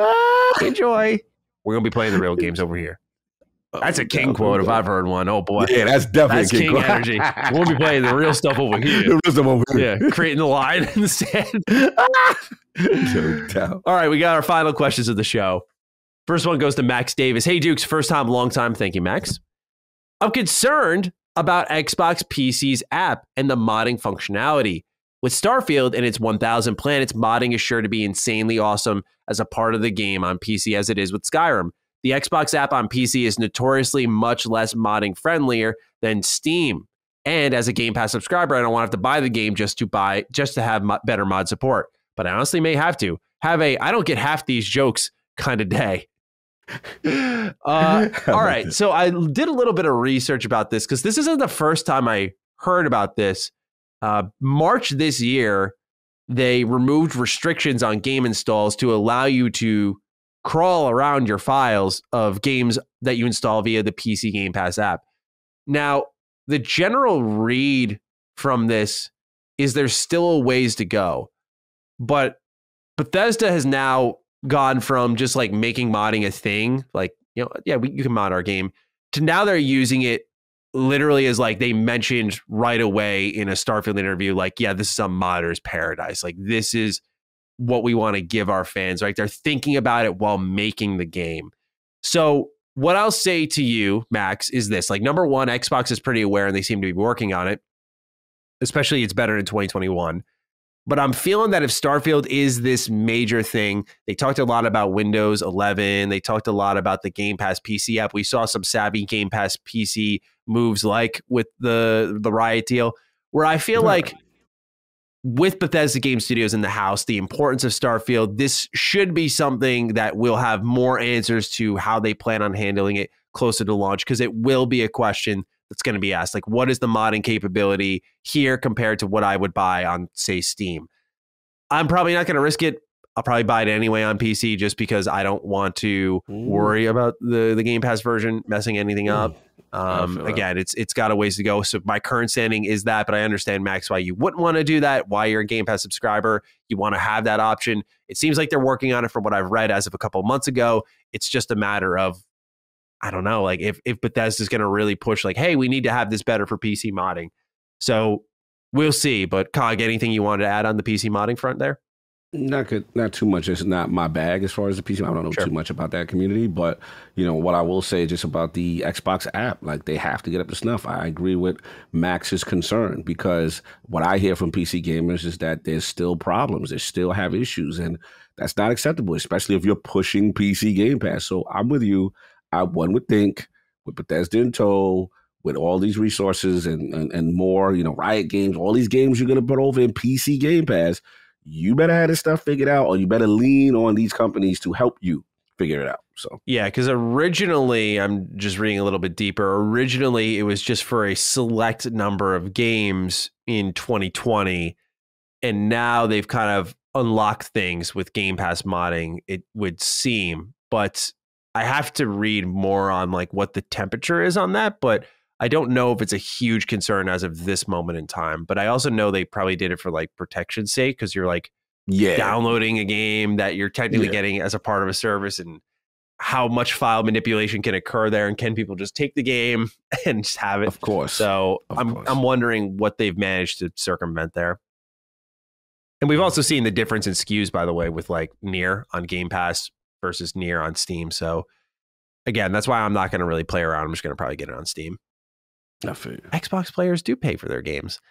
Life well wasted writes in, greetings, Dukes. With all the Summer Games Fest stuff over, I was wondering, what is something you guys wished we would have seen? Personally, for me, I wish we would have gotten the rumored Banjo game. Thanks, and have a work just started. I dislocated my shoulder and now I need surgery kind of day. Well, we wish you well. I imagine this is about you, so I hope your shoulder's doing well. Cog, is there anything you wish you saw, maybe outside of Avowed? We'll try to like remove Avowed from the list and see if you and I can get some variety in this show for once. I know. We use Avowed too much. Ooh. What would I have wished would have been there? I think we just they need to work on their wow moments.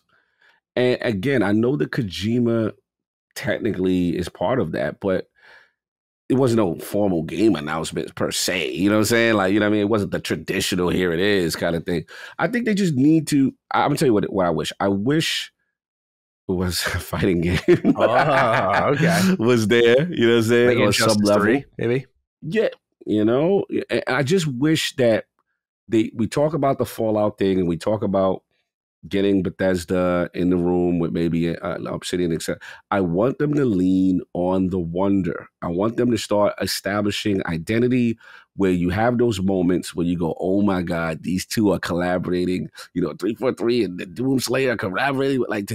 We need that. Mm-hmm. And maybe it's early and I get it, but they need wow collaborations in Game of Wonder.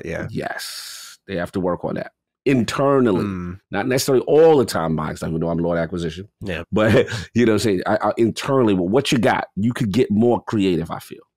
Yeah, that's a good one. I think for me, I'll go back to the thing I said during the prediction show. I would love to see Xbox get involved with one thing that they have yet to answer. They answered the Japanese thing, so I'm like loosening a little bit. It's like, okay, like you guys are starting to push that. You're addressing it. I want to see it sustained.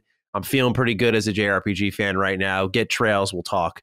What I'm thinking right now is, Cog, you know what I'm going to say, don't you? I want my Oh, of course. Star Wars, Marvel, DC.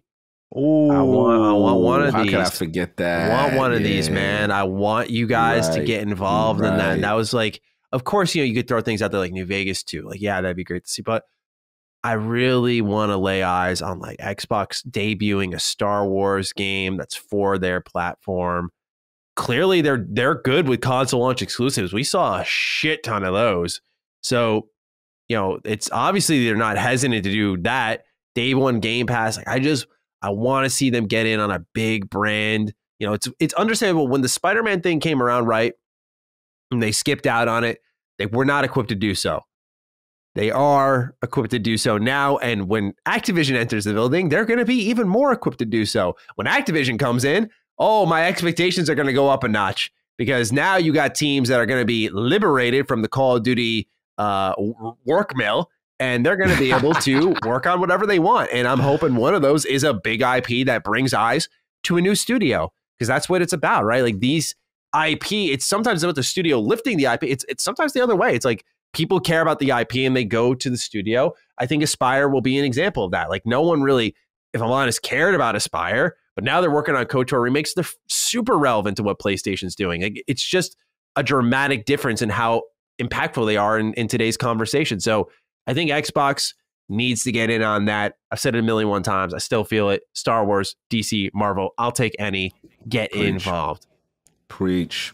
Well said. Alex dies twice. I thought this one was funny.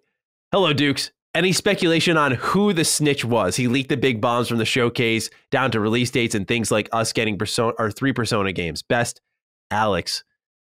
You got any guess? This man had news on PlayStation. Yo. He has the Square Enix scoops, it would seem, as of the moment of time. We don't know what it is, but he's got Persona. He had Xbox. He had everyone's number, man. So who is the snitch?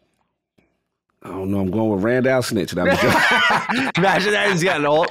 And he's got the alt account. I think Jess said it as a joke too. Shout out to Rand. I'm playing with you, bro. I don't know. This is a fun one because normally, let's be honest, we see these foolish predictions and rumor guys and dudes in your DM like, yo, bro, this is about to go down. Bro. But the accuracy with this right now, right? I don't know, man. This is going to be the great Scooby-Doo. And why would have got away with it if it wasn't for those kids? Yeah, I want to know, like, this, he's been on. This guy leaked, I'm looking now, he leaked High on Life. He said, thank you for the support. I am high on life right now. Tune into the conference and let's do this again sometime. So people were going back like, yo, what? The snitch is outside, man. Yeah. I don't know. Who you got? Who could it be? Who's got ties to Xbox, PlayStation? Is it Square Enix? It's got to be someone who's just handling all these companies in some way, right? Some way, but to have that level of inside information, it's just like, whew, I don't know, man. I don't know. He leaked Overwatch free to play. Wow. He leaked. Let's see here. Yeah, Hollow Knight, Silksong being day one Game Pass. Jesus. Last of Us Part 1. He leaked Overdose. Crazy, bro. Leaked the entire state of play. Insane. Wow. Insane. This man is outside. And the question is how? Yeah. That's the question. How? Yeah, this is fascinating, right? Because this guy's just not even like, making articles on it or anything. He's just like, here it is. And what's funny is every summer, someone new comes around that's like a new player enters the game and they start leaking shit and it's like, oh, we got that right. Who's that? Who is that? And you keep going back to them. I remember there was someone 2 years ago, I want to say, we just leaked everything. Everything leaked. Everything, man. It wasn't even close. So I don't know who this is, but it's really fascinating to see the consistency.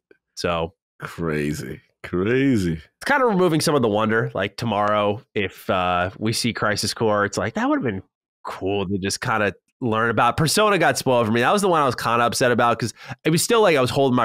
I was like, no way. Like, but so many people in my chat were like, Maddie, I think Persona's coming. I'm like, I see the tweet. I'm like, oh, yeah. It's guy be coming? This guy's been spotless. So I'm hoping that like little bit, but I don't know. Yeah, we'll see. We'll see how long this streak continues.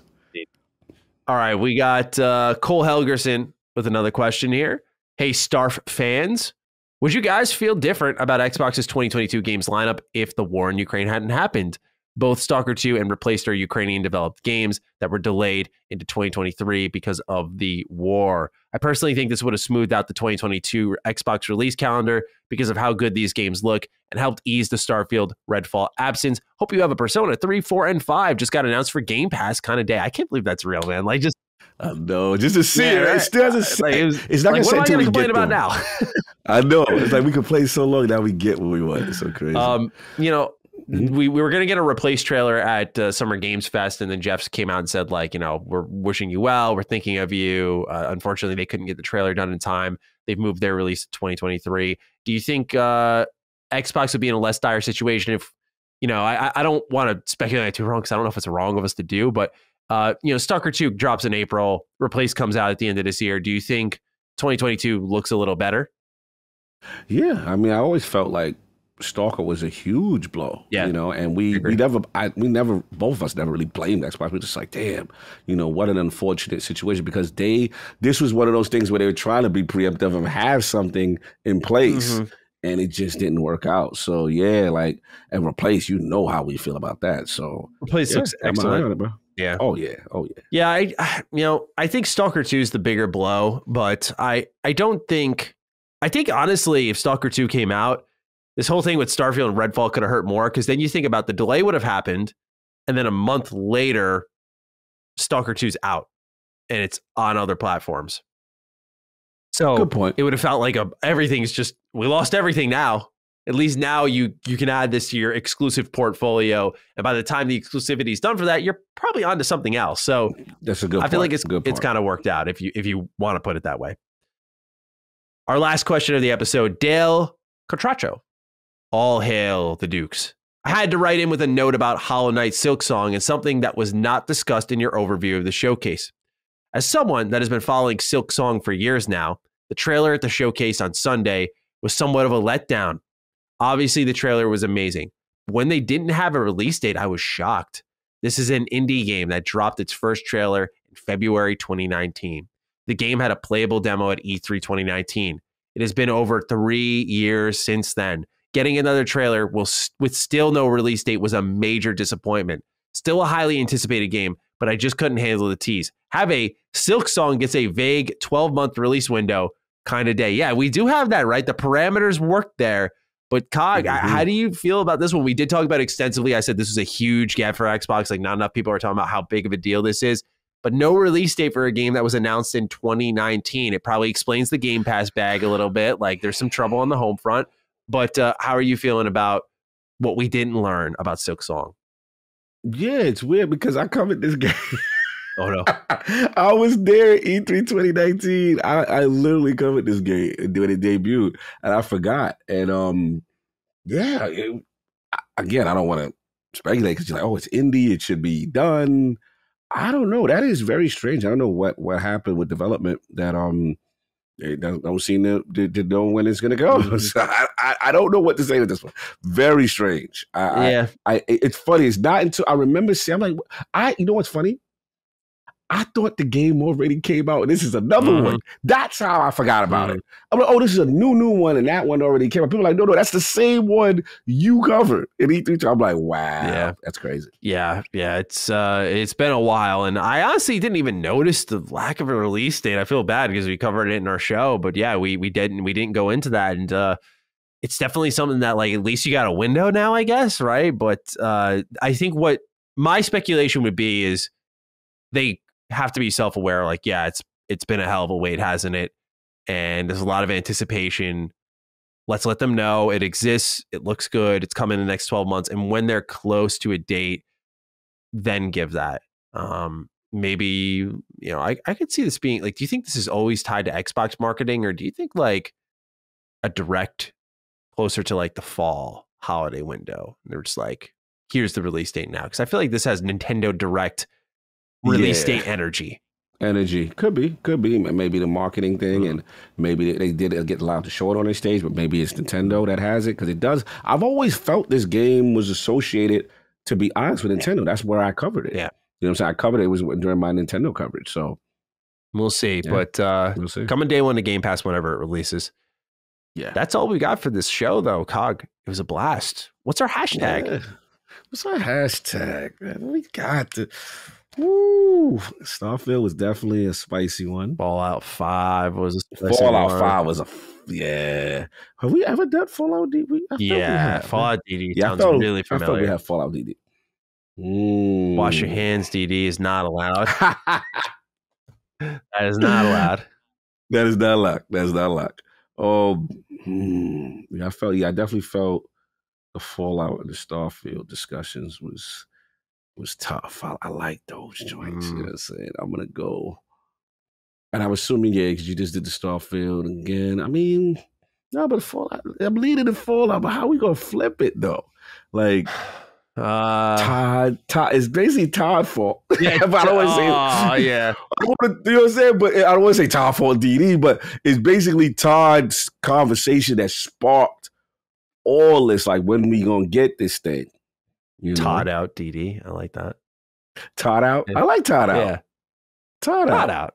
Yeah. Yeah. Todd TODDOUT DD. Yes. Use the hashtag. I'm at G27status. That's at Lord Cognito. Tweet at us. Let us know your thoughts on the show with the hashtag ToddOutDD. Otherwise, you can leave a comment, whether it be on the Patreon comments or in the video itself. Let us know what you thought at the end of the episode. Cog, any closing thoughts for you, my friend?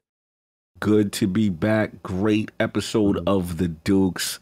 Good questions. Yeah, it was a good one, man. Indeed. I really enjoyed it. Indeed. Here's to many episodes of, talking about actual games. It was something I noticed when putting the show together and even doing my own content.